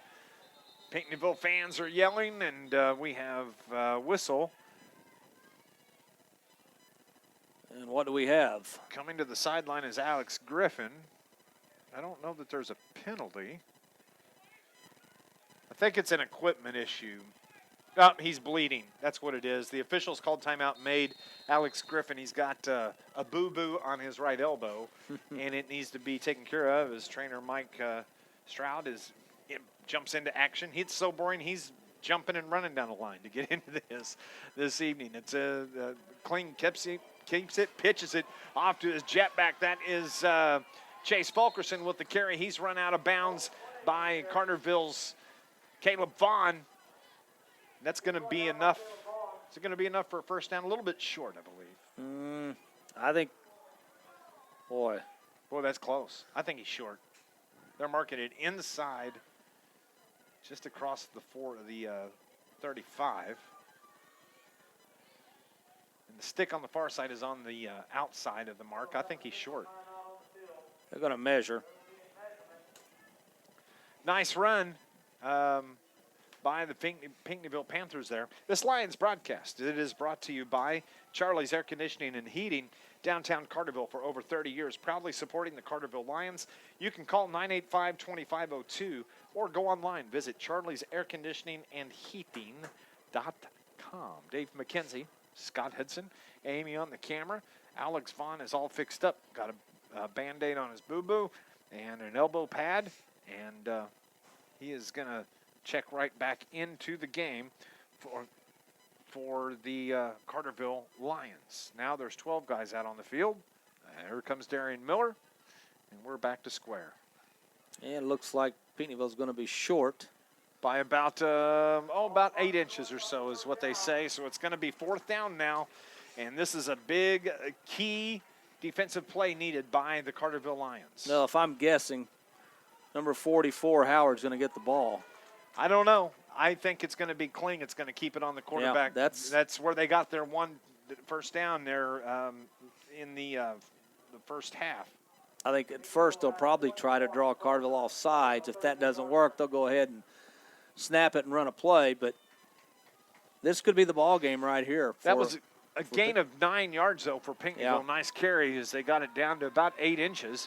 And the officials or crowd's getting fired up, trying to get things going. Nice crowd here for the game.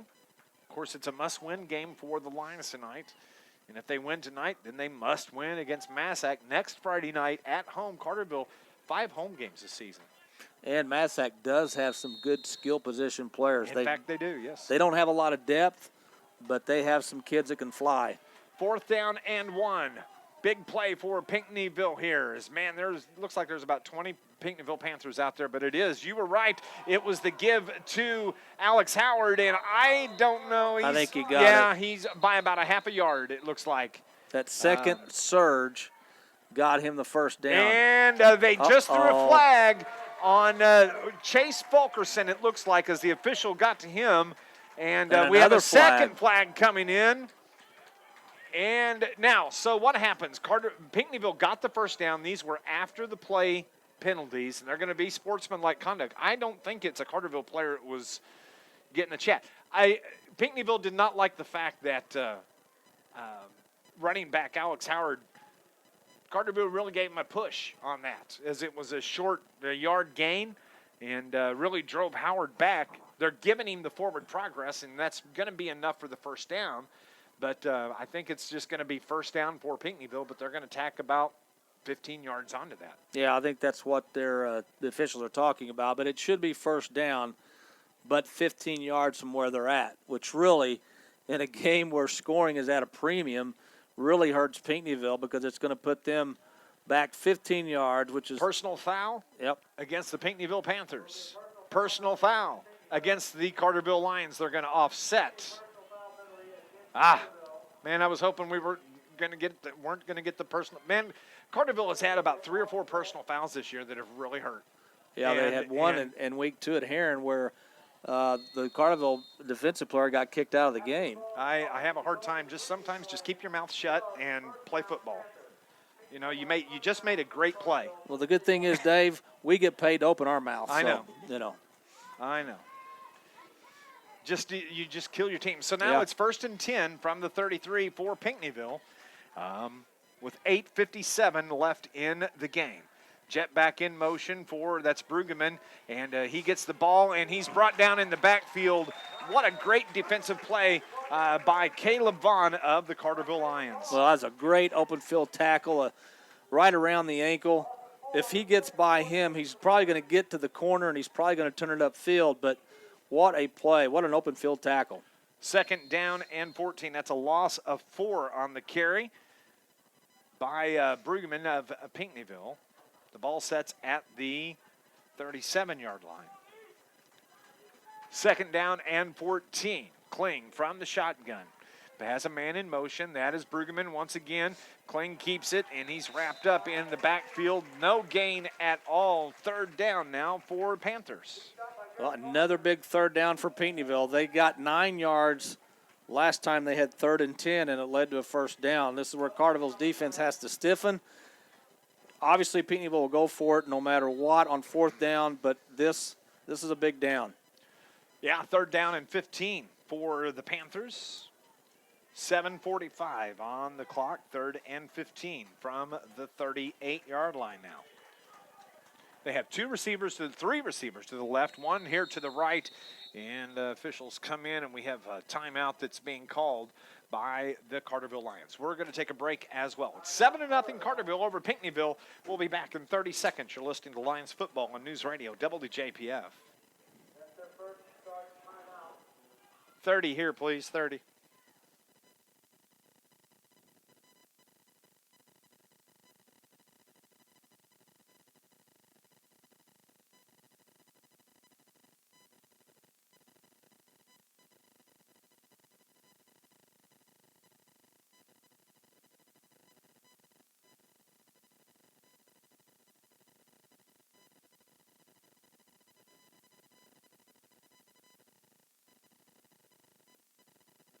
This Lions broadcast is brought to you by Crystal's Catering. More than you expected, more memorable for your guest. Visit crystalsgoodfood.com for more information. No event is too small or too large. Crystal's Catering will customize a menu to fit your budget and preferences. The famous Crystal salad dressing is going to be bottled and available for purchase soon. Go online, crystalsgoodfood.com. 7:29 remaining here in the ball game. It's Dave McKenzie with Scott Hudson. Carterville up 7-0 on the Pinckneyville Panthers. 3rd down and 15. And we have a timeout now being taken by the Pinckneyville Panthers. We'll just keep it here, Scott. Let's chat about this. Carterville got the 7-0 lead on the 14-yard touchdown run from Darian Miller. And because it had been a boring game, just really between the 30s, both sides. Back and forth, change of possessions, but finally Carterville able to get on the board. Yeah, it was almost like watching paint dry there for a while, but the reason why Carterville scored is because Carterville's defense came up with a turnover deep in Pinckneyville territory, and then Carterville, as you said, Miller was able to run off the right tackle and score. It almost reminds me of a first game of a year type game where you're just trying to fill each other out. Yep. And it just has not had a lot of rhythm. Of course, Harley Vaughn had 3 turnovers to start this third quarter with 3 interceptions. Pinckneyville not able to take advantage of that. Now Pinckneyville is ready to go. Kling from the shotgun, 3 receivers to the right, drops back, looks to pass. He has pressure, and he just throws it up, and it hits incomplete at the 20-yard line. Lions with fantastic pressure in the backfield led by Luke Ford, and it looks like Alex Griffin out on the far side. Now, Luke Ford. We haven't mentioned his name a lot tonight, but I tell you what, there aren't many, if any, better defensive ends in Southern Illinois than Luke Ford. And again, as you mentioned earlier, Dave, only a junior. But when he brings the heat, he brings the heat. This drive by the Pinckneyville Panthers, this is the 14th play of the drive. This drive started back with 1:51 left in the 3rd quarter. 7:24 left now here in the game. And the 14th play from scrimmage. For the Pinckneyville Panthers, but man, a lot of work to do here. 4th and 15, ball sets at the Carterville 38-yard line.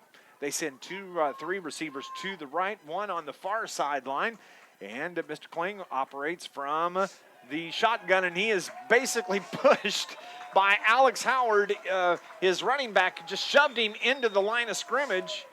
And on 4th down, no, they can't get it. Carterville takes over on the chain possession. Yeah, mix up in the backfield. I don't know if Kling turned the wrong way or the running back went the wrong way. They kind of ran into each other.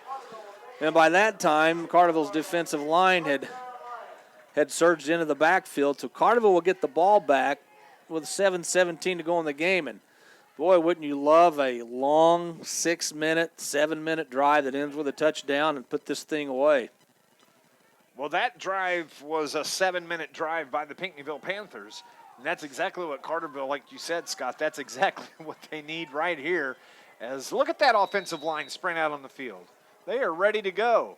And Carterville now, I think they can kind of feel that they can put this game away up 7-0 with 7 minutes, 7:17 left here in the game. Jerry Miller from the shotgun. He's the quarterback. As Carterville's been using 2 quarterbacks this evening. Him and Harley Vaughn have been switching on and off. And it's a short gain by Marcus Lasdinas, maybe a gain of 1. It's going to bring up 2nd down for the Lions. And remember, Pinckneyville only has 1 timeout left. So even if they get the ball back, with 2-3 minutes to go, they're going to be at the mercy of the clock. As there's a motion penalty that is called against the Carterville Lions. That's a huge penalty. It's actually the 2nd penalty on Carterville here in this half. Pinckneyville has 1. Both of them personal fouls that offset, but that's a motion penalty. It's going to push Carterville back 5 yards, 1st and 15 for Carterville, and they're going to have it at the 30-yard line. Darian Miller from the shotgun. 2 receivers to the right. He takes the snap, and he's going to keep it off the left side out across the 41. Man to beat. He's out across the 50 to the 40, down the sideline. Is he going to get enough? He's pulled down from behind, out deep into Pinckneyville territory, as Carterville has it now at the 22-yard line of the Pinckneyville Panthers. That's the biggest difference between these 2 teams, Dave. Carterville has speed merchants. They have players, once they get in the open field, they can take it a long way. I thought Miller was going to outrun the defensive back, but he got brought down at about the 23-yard line, but still a big play. And I think you and I, this is exactly what we've been waiting to happen for the Lions, was that to find that seam, like you said earlier, it just happened with 6.5 minutes left in the game. We've been waiting on that the whole game. 1st and 10 for the Lions. Lasdinas with the carry, picks up maybe 1, maybe 2 yards, down close to the 21-yard line. At the half, Marion leads Carbondale 48-14, had 3 kickoff returns for touchdowns in this game. 95 yards, Carbondale, they've had a couple.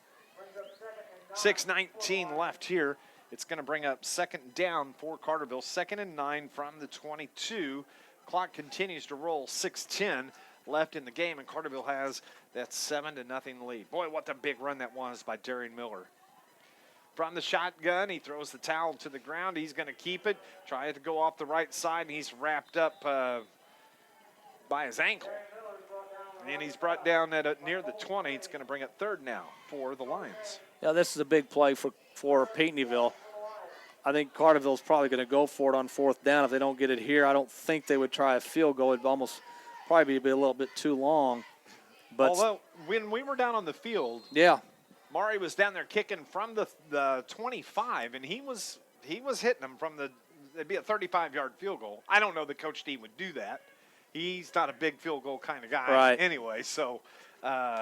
Leave the kicking to the soccer players, right? Yeah, well, Maury is, a soccer player, but I don't know that he would do that here. As Miller takes it, he's going to follow his block off the left side, gets across the 20. There's a flag thrown in the backfield, and I think that's probably going to be a hold on the Carterville Lions, and it's going to bring the play back. Yeah, that's going to negate a 1st down, almost a 1st and goal. So the yellow hanky does not work in the Lions' favor. Holding. Blue. Carterville Lions. Big penalty. 3rd penalty on the Lions here in the 2nd half. That's their 4th overall, unofficially. 5:07 left. That holding call is going to bring Carterville back. So instead of having 1st and 10 in the red zone from about the 13-yard line, it's going to be 3rd down and 18 now from the 31. So the Lions, they look near side to head coach Dennis Drust. Darian Miller is the quarterback at the moment for the Lions. 2 receivers spread to the right, near side, 1 receiver. As Miller, he's going to take it off the right side, looks for a help, but gets a block, but he's forced out of bounds. And he just, on the far side, it was Alex Griffin, who just couldn't seal the corner to give Miller the chance to get around it. Yeah, defensive back did a good job of fending him off and knocking Miller out of bounds. Now, I know in the perfect situation, Miller seeing Would that he's cut it not back. going to, well, he cuts back, stays in bounds, and keeps the clock rolling. But he got knocked out of bounds, which stopped the clock. Play clock rolls under 15 seconds, 4:39. It's 4th and 17 for the Lions from the 30-yard line. They're going to go for it here as they are deep in Pinckneyville territory from the 29-yard line. As it's Brock Tuttle. He fights and fights his way down to inside the 20 to about the 17-yard line. That's a nice play, but that's where the Pinckneyville Panthers are going to take over right there. Well, you don't get a first down, but what you do is you give Pinckneyville, yet again, bad field position to start with. They've got a long way to go, down 7-0, 4:33 to go. 4:33 left in the ballgame. Carterville up 7-0, 1st and 10 from the 17-yard line for the Pinckneyville Panthers. That last drive they had was a 14-play drive, about 7 minutes long, and they're completely capable of driving this ball right up the field. Yes. As it is Brian Kling, the quarterback, operating from shotgun. Has a man in motion. Kling is going to throws it down the middle, has a man wide open. That is Brian Brueggemann. He's at the 40, to the Carterville 30, to the 20, to the 10, to the 5, and he touchdown for the Pinckneyville Panthers. That is a 83-yard touchdown pass from Kling to Brian Brueggemann for the Panthers. I don't know how Brueggemann got behind everybody, but he did. I think Carterville was expecting the run. The defensive backs may have bid on the run, but Kling threw a perfect throw, and we are one extra point away from this game being tied. Wow. And yet again, how many times this year have we seen Carterville's defense give up a big play? They've done it several times, but that's the first completion for the Panthers Yeah. in this game. There, you can kind of see why the defense wasn't too interested in that. The kick is up, and the kick is good, so we have a tie ball game, and it is tied 7-7. That with 4:19 left here in the fourth quarter. We're going to take a break. We'll come back. You're listening to Lions Football on News Radio WJPF. 30 here, please. 30, please. Wow.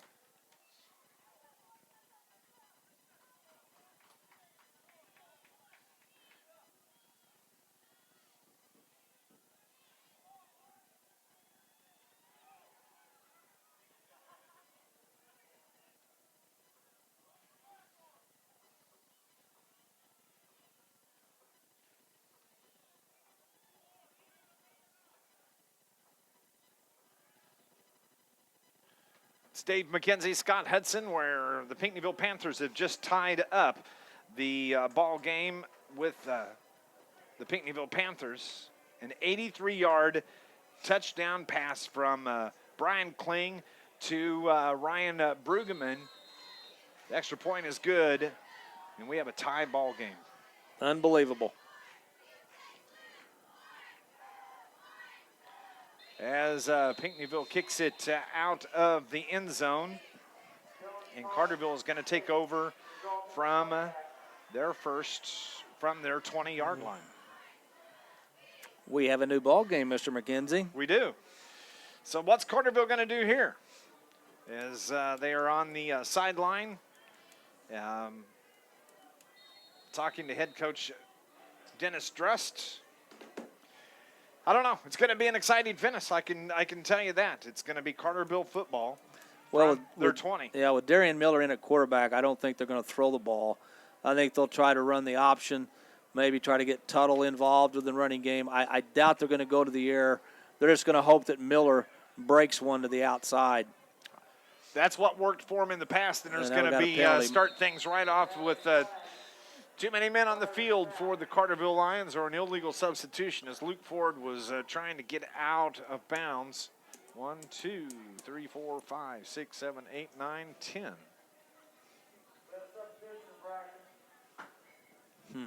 That's Ford is coming back in, so it's going to be penalty on the Lions, pushes them back 5 yards. It's going to be 1st and 15 now from the 15-yard line. That's not how you want to start off. No. Darian Miller from the shotgun for the Lions. He's going to take it off the right side. Out across the 20 and slips and goes out of bounds. Smart play to stop the clock by the Lions, but it's a gain of about 7-yard line. It's going to bring up second down for Carterville. Yeah, again, they're going to try to get Miller some open space, let him get out in the open, go one-on-one with a defensive back possibly. But Pinckneyville's done a good job really the entire night of bottling up the Carterville running game. 2nd and 8 now from the 22. 4:08 left in the game. Carterville with the football. Miller gives it to Brock Tuttle off the right side. He's out across the 30-yard line. That may be enough for a Carterville first down and move those chains. Yeah, the other thing you got to be careful about if you're Carterville is, you want to move the chains because you don't want to give the ball back to Pinckneyville with time still left on the clock. That is the first down for the Carterville Lions since the 6-minute mark of the third quarter. Of course, that was the big run by Darian Miller. Gain of 5 by the Lions on the carry. So it's going to bring up 2nd down and 5 now for the Lions from the 34. Miller from the shotgun. He gives it. No, he's going to keep it off the left side. Spun down at the 38-yard line. It's going to be short of a first down. 3rd down now for the Lions. Yeah, we'll be under 3 minutes to go in the game when this ball is snapped. 3rd and about 2. 3rd and 1 from the 38-yard line. Miller from the shotgun. Once again, Brock Tuttle off the right side has enough for a first down. That's going to move the chains once again. 1st and 10 now for Carterville. 2:45 on the clock as they move the chains. And if Carterville could get the ball to near midfield with not a lot of time left, of course, Carterville has 2 timeouts left, but with not a lot of time, do they air it out and try to win this game in regulation? I was just thinking the same thing. You got Caleb Vaughn down here on the left side. It's Miller is taking it off the right side, carrying that ball like a loaf of bread, but a nice 8-yard carry for the Lions. 2nd down and 2 with 2:25 left. The ball at the 48-yard line, but I was just thinking the same thing. Caleb Vaughn is just lingering around down here on the near sideline, not really having any attention paid. You fake that play action and just drop back and find him right across the middle. That might be a nice play. We'll have to wait and see. So it's 2nd down and 2 from the 49. 2 minutes left in the game. And that is Miller right up the gut. He takes it out to about the 40-yard line. That's where they're going to mark it. That's another first down for the Lions. And there's something else to think about, Dave. We were just talking about this a few minutes ago. Field goal. You may get down in territory where you have to try that field goal at the end. As it's a possibility. Carterville has it in Pinckneyville territory. 1:48 remaining. Miller is going to keep it off the right side across the 35, down to inside the 30, cuts it back up, gets away, down to the 20, knocked out of bounds at about the 15-yard line. What a huge run by Darian Miller once again. Miller has the ability to make people miss. Not a lot of kids in high school have that ability. He is so incredibly athletic. Yeah, there were 2 defenders, Pinckneyville defenders, laying on the turf like, which way did he go? Where'd he go? I missed him. Yeah, you missed him, and Carterville's got a big first down. At the 14-yard line with 1:39 left. Now 2 receivers to the left. Miller from the shotgun once again. He takes the snap, and he gives it to the first man through. Marcus Lasdinas gets the corner at the 10. The 5 is he fighting his way. Touchdown! Touchdown! Carterville Lions, they're going to give it to him. What a nice play and a nice run by Marcus Lasdinas. Well, what a nice drive. That may have been the drive of the year that saved the Carterville Lions season. They got the ball after Pinckneyville scored on the long touchdown pass, and Carterville just marches down the field, led by the running of Darian Miller, and Lasdinas finishes the drive off with a touchdown. Oh, what a huge drive for the Carterville Lions as they started at their own 15-yard line And in 9 plays, they march it down and score the 14-yard touchdown run by the Carterville Lions. As on to do the kicking for the Lions is Frederico Mari, but we have penalty on the Carterville Lions. I don't know what that call is. Nap. He wants a nap. Yeah. He put the arm up behind the head, and that's how I sleep. And no, they're going to move the Lions back 5 yards. Yeah, that's big. That is huge. Could be huge. But Mari is on. Is that 88 or? Yeah, that's Colin Lazinski. He's on doing the kicking now for the Lions. Bad snap. Hold us down. The kick is up, and it's good. What a great job by Harley Vaughn on the hold. That was a high snap, and he was able to get that down. Yeah, and the kicker, Lazinski, once the ball snapped, he has to start his movement towards the ball. He can't wait until the holder gets the ball down. So, a good job by both Lazinski and Harley Vaughn. Woo, what a great drive by the Carterville Lions, led by quarterback Darian Miller, but it was the 14-yard touchdown run by Marcus Lasdinas with 1:29 left in the game. Carterville, that was just a huge drive by the Lions. 14-7, Carterville answers Pinckneyville's long touchdown pass in a game that has lacked a lot of excitement. This fourth quarter has provided a lot of it tonight. 1:29 remaining here in the game. And as we've talked about, Scott, this is a must-win game for the Carterville Lions here this evening. Yeah, and I don't know, they seem to be sluggish in the early going, but basically for the entire first half. I don't know if it was, in high school kids, they read the papers. They know what the other team's record is. They know that Pinckneyville hasn't played well this year, even though they almost pulled the upset last week. So sometimes high school kids think, okay, we're the better team on paper. We can just go out there and go through the motions. Carterville found out that's not exactly the case tonight. 55-14, Marion leads Carbondale at the end of 3 as Lazinski gets his foot into it. It's taken by Pinckneyville at the 15-yard line. It's brought out near the 30-yard line and brought down right there. So Pinckneyville is going to have 1 minute and 20 seconds left in this game to try and tie, to try to score here, as Carterville has a 14-0 lead. Only one timeout left for the Panthers. I'm sure Coach Drust has told his defensive backs, do not, in any circumstance, let anybody behind you. Keep the plays in front of you. Now, we know Klein's got an arm. He's done it. The 83-yard touchdown pass he threw to Brueggemann on their last possession, and it was from the first play of scrimmage right here. But Kling is operating from the shotgun. Looked like their man moved first, and he is looking to throw. Throws it out the left side and throws it where nobody is available. I think his intended receiver was Lucas Downward, who cut right down between the hashes, right down the middle, but Kling threw it outside. It's going to bring up second down now. Well, Luke Ford just pinned his ears back and say, here I come. And he'll do that again. I thought the Pinckneyville man that came in motion turned up field too soon towards the line of scrimmage, but the officials didn't see it. In my opinion, doesn't matter, so we'll play again. Second down and 10 from the 30. Your opinion matters to me. Oh, okay, well, I feel better now. That's why I work with you. 76 seconds remaining in this game. Carterville needs to be careful here. Kling is going to be looking to throw. He drops back. He has pressure. Once again, he's wrapped up in the backfield. He gets away, and he just throws it out of bounds, or tries to throw it out of bounds, as he had heavy pressure. And I think it was Brock Tuttle that put the pressure on him in the backfield. Yeah, also Lasdinas was in on the on Kling as well. Just not a lot of time for Kling to throw the ball. When Pinckneyville has had time, it's when Carterville is expected to run.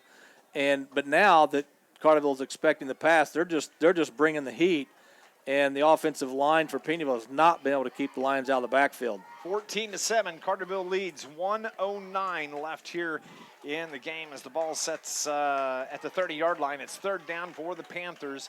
Lucas Downard, the wide receiver, spread to the far side. 3 receivers here to the near side as the ball sets on the right hash. Kling is going to keep it, gets out across the 30, out near the 35, and he's dropped right there at the 35-yard line. So it's going to be fourth down for the Pinckneyville Panthers. And under a minute to go. Yeah, Pinckneyville's going to call their last timeout. Let's keep it right here. This Lions broadcast is brought to you by the Bank of Carbondale's Carterville Banking Center. The Bank of Carbondale now has online mortgage center where you can check rates or apply for a mortgage anytime. For more information on the Bank of Carbondale's online mortgage center, visit the website at tboc.com. Member FDIC, equal housing lender. All loans are subject to credit approval. NMLS registration number 742871. 55 seconds remaining here.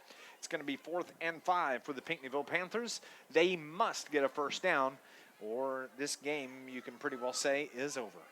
Yeah, and with 4th and 5, I'm not so sure that they won't run Howard. I'm not so sure they won't run the option with Kling. I don't think this is an obvious passing situation for them because they've had success running the ball tonight. So Carterville, defensively, you got to be aware of both the run and the pass. You just can't sell out on the pass.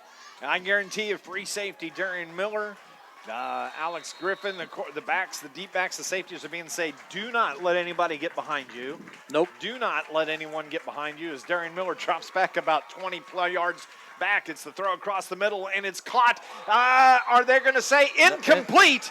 That is an incomplete pass, and Carterville is going to take over on the change of possession.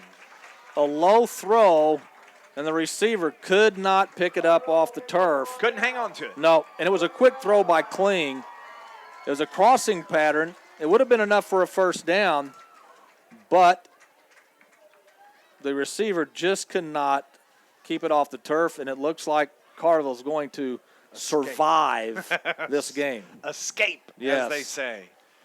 With 50 seconds left here in the game from the 35-yard line, 14-7.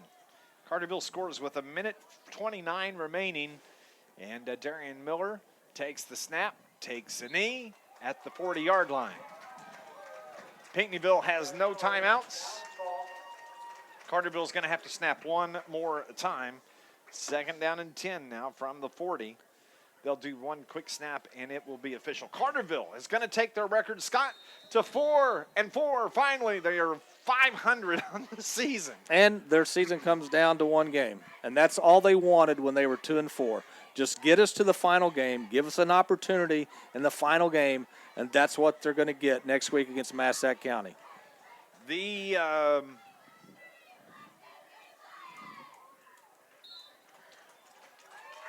Darian Miller takes the knee, and the Carterville Lions come away a winner over the Pinckneyville Panthers, 14-7. I'm not going to say it was pretty, but a win is a win. And Carterville, they can rest their hats on everything they have next Friday night. Well, Carterville, they just had to fight through things tonight. They had to fight through a little bit of adversity. I think they had to fight through the emotions of the fact that Pinckneyville came into this game with only one win. Mentally, maybe Carterville wasn't as prepared as Coach Dress would have liked them to have been, but they found a way to win. And that's what good teams do. When you don't play your best, good teams find a way to win a ball game. That's what Carterville did tonight, and it all comes down to next week here at Carterville. 14-7, that is the final here at Carterville. And coming up in just a few minutes, Scott and I are going to choose our Joe's Lawn Care player of the game. Our post-game show is coming up next. Carterville a winner, 14-7. You're listening to Lions football on News Radio WJPF.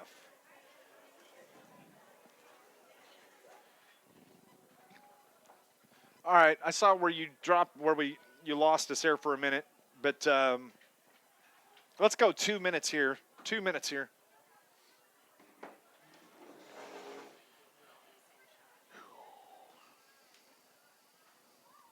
You can leave that there if you need to, because it's wireless.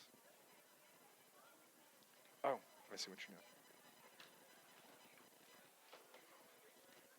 you're doing.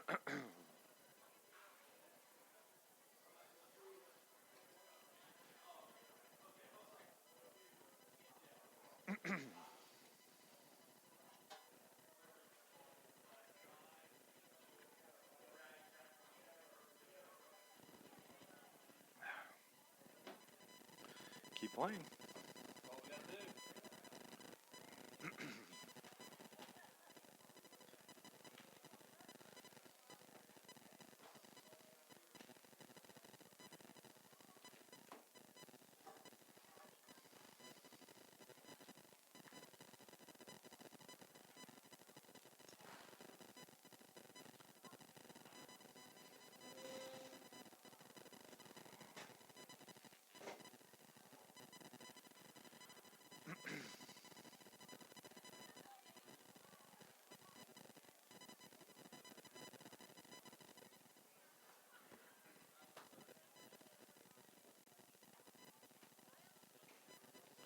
Ooh, Harrisburg's 28-21. Seriously. I mean, it's still Heron, but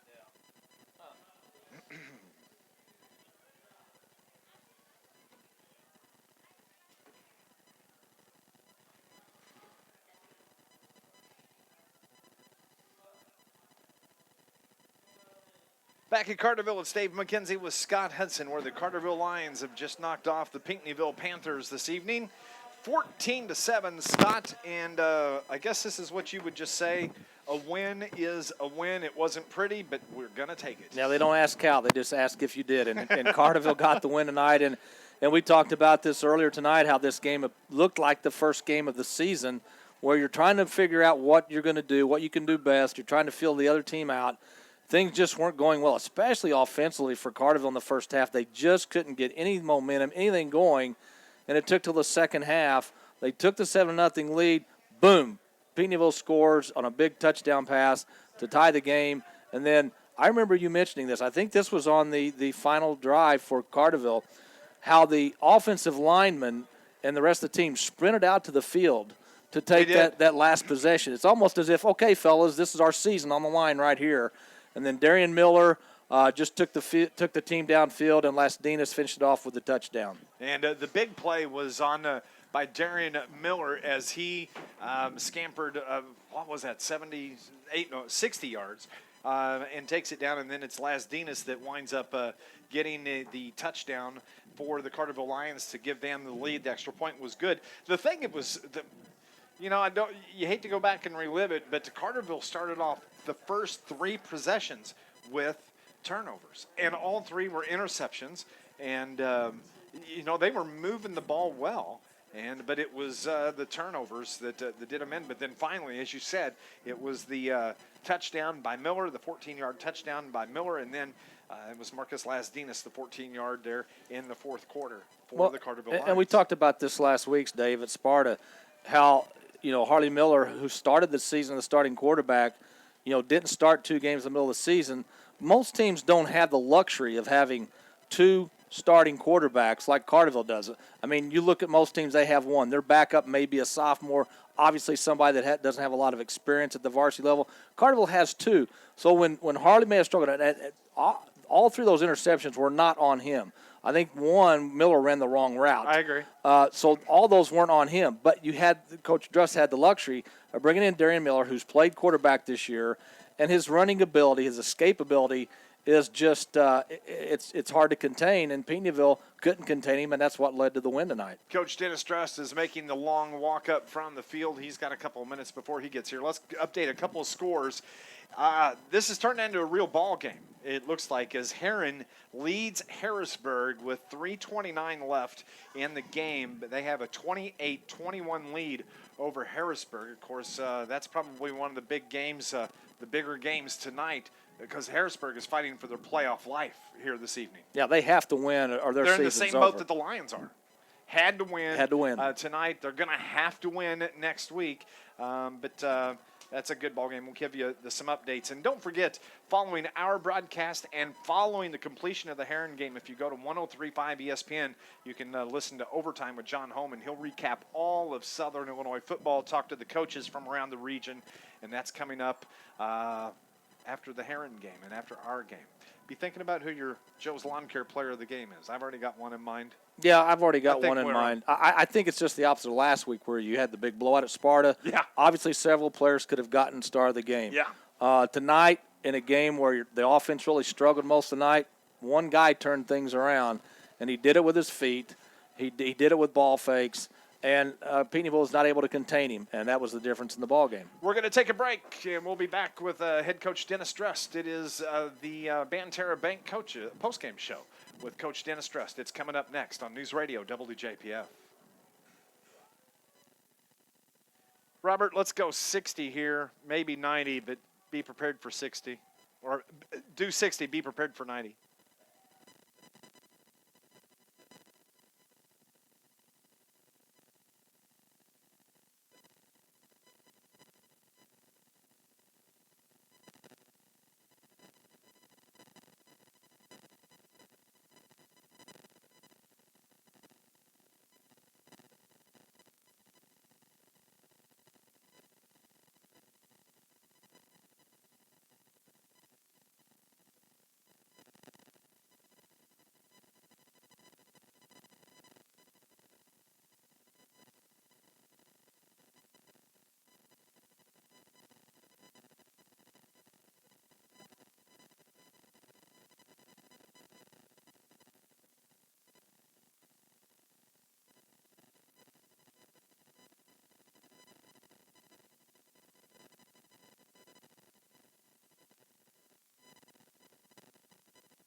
Back in Carterville, it's Dave McKenzie with Scott Hudson, where head coach Dennis Drust joins us now on our post-game show. Wasn't a pretty game, Coach, but Carterville comes away with a win. It's a win, and we're 500. You know, that's an important thing. And we've challenged the kids all week. You know, we had great practices all week and came out pretty stale offensively, but give defense credit. This was a win for them tonight. And they played well every down except one play, and they gave up the big touchdown pass in the fourth. But other than that, they played fantastic. You and I talked all week about that we knew and thought that Pinckneyville was very capable to come in and play a tight game, and they did. And between the tackles, Carterville had a hard time running the ball. And, you know, that we kind of felt that was their strength. You know, they're big up front. They returned 4 offensive linemen from last year. They returned all 3 defensive linemen and 2 linebackers from last year. So we knew inside, both offensively and defensively, they would give us some trouble. And, you know, our kids battled, and they came up big when they had to. And, you know, we had turnovers. We had penalties again. We shot ourselves in the foot, had a nice big pass, then don't get any points. You know, those are things, but, you know, we found that way. And we found that way to win, and we found that way to stay alive, and that's important. We're back to 500 and have a very athletic Massac team coming here Friday night, and that's an important game for us that we think will get us in the playoffs if we get a win. Yeah, Coach, when good teams struggle, they find a way to win, and that's what you did tonight. After Pinckneyville scored on the long touchdown pass, your team came out, and Dave made a good note. Your offense ran out on the field. I mean, it was like you just told them they're going to run sprints. They ran out on the field. They looked like, okay, this is the drive of the year. And you took the ball straight down the field like good teams do when the season's on the line, went right down the field, led by your quarterback, Darian Miller. Well, Darian did a great job. We rotated quarterbacks tonight. You know, Harley had a tough night. That doesn't mean we're done with him, and you know, but we stuck him back in. And he threw the great pass down to Darian down the sideline, and was a big play. Although we didn't get any points out of it, but you know, we got to go with what goes. And you know, Darian had the senior leadership to him, and made some big plays earlier. And we just felt in that last drive we had plenty of time to run the ball. And you know, I think we wore them down a little bit. I saw some of their kids gassed, wanting out of the game, and that helped us where we ran the ball. When we saw, you know, 66, who was a good player all night and gave us fits, he was wanting to get out. We came back and ran at him then, and it you know, it opened up some things. And you know, Marcus did a good job getting in the end zone.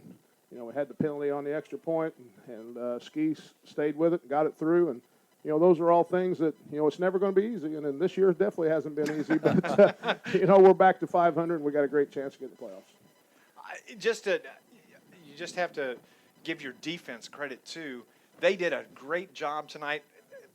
seems like one time a game, one guy gets behind back there. They had the big scoring touchdown, but overall, they did an admirable job tonight. From start to finish, like we said earlier, take away the one play. But, Coach Wakey made a point in the post-game huddle. What they did was we turned the ball over 3 times, and they went back out and got stops right after that. They didn't allow Pinckneyville to drive the ball, get points. They went out and got stops, and that was big for us. We got the ball back, and although we struggled, we finally found a scheme that was working and used it the whole last drive. I don't know how long was that, 4.5 minutes maybe we had to go, and we didn't throw the ball one time. Everybody's saying throw this, throw that, but we just kept chucking, and we got bigger yards, and we did that. But no, this was a defensive win tonight. They allowed the offense to finally find something that worked in the second half, and we controlled the clock, and then they had 1:20 to go, and defense got to stop then again. That last drive was the longest drive of the second half. It was a 9-play drive. It started at your own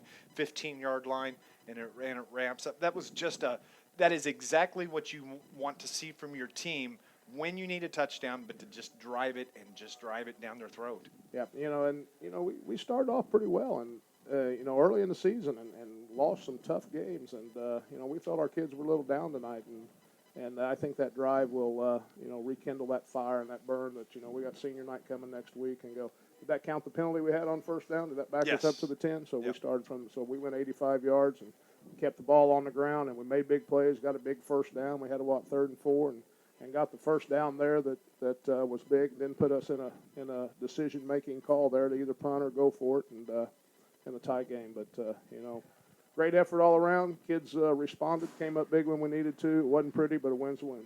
Not that long ago, you were 2-4. You were hoping to get to the point you're at now where you've got things in your own hands.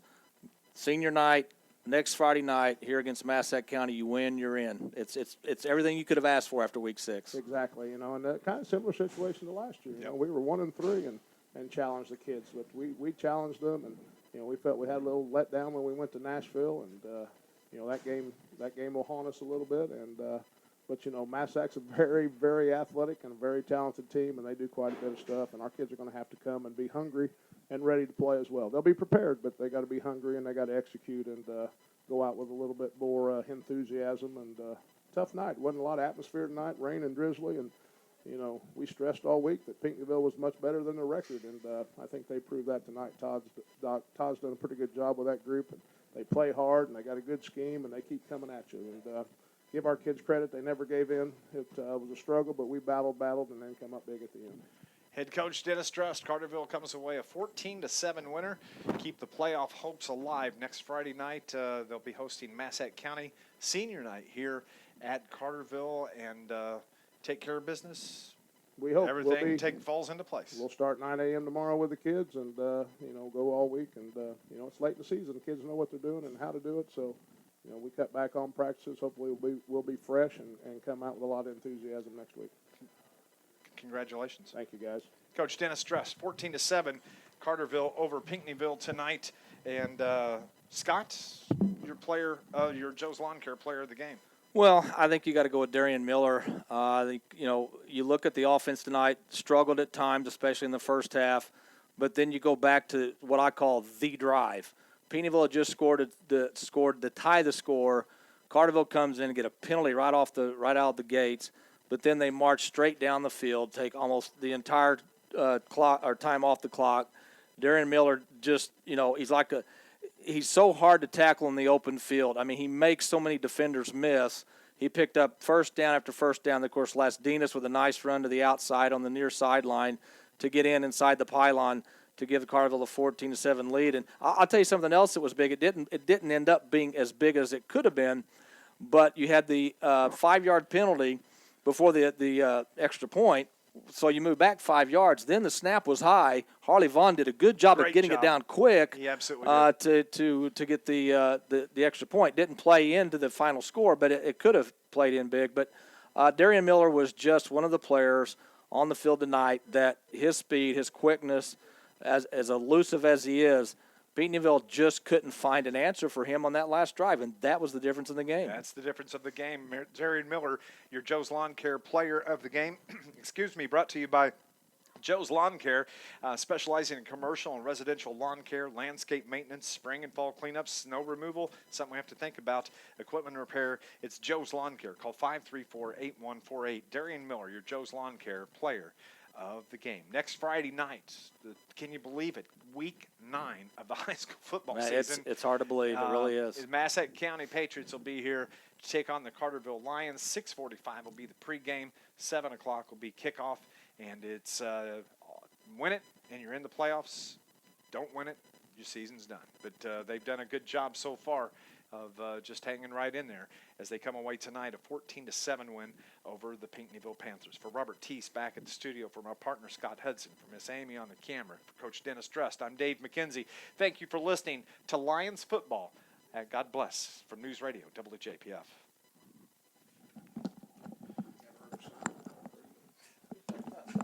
Good ball game. Thank you, Robert. Appreciate it.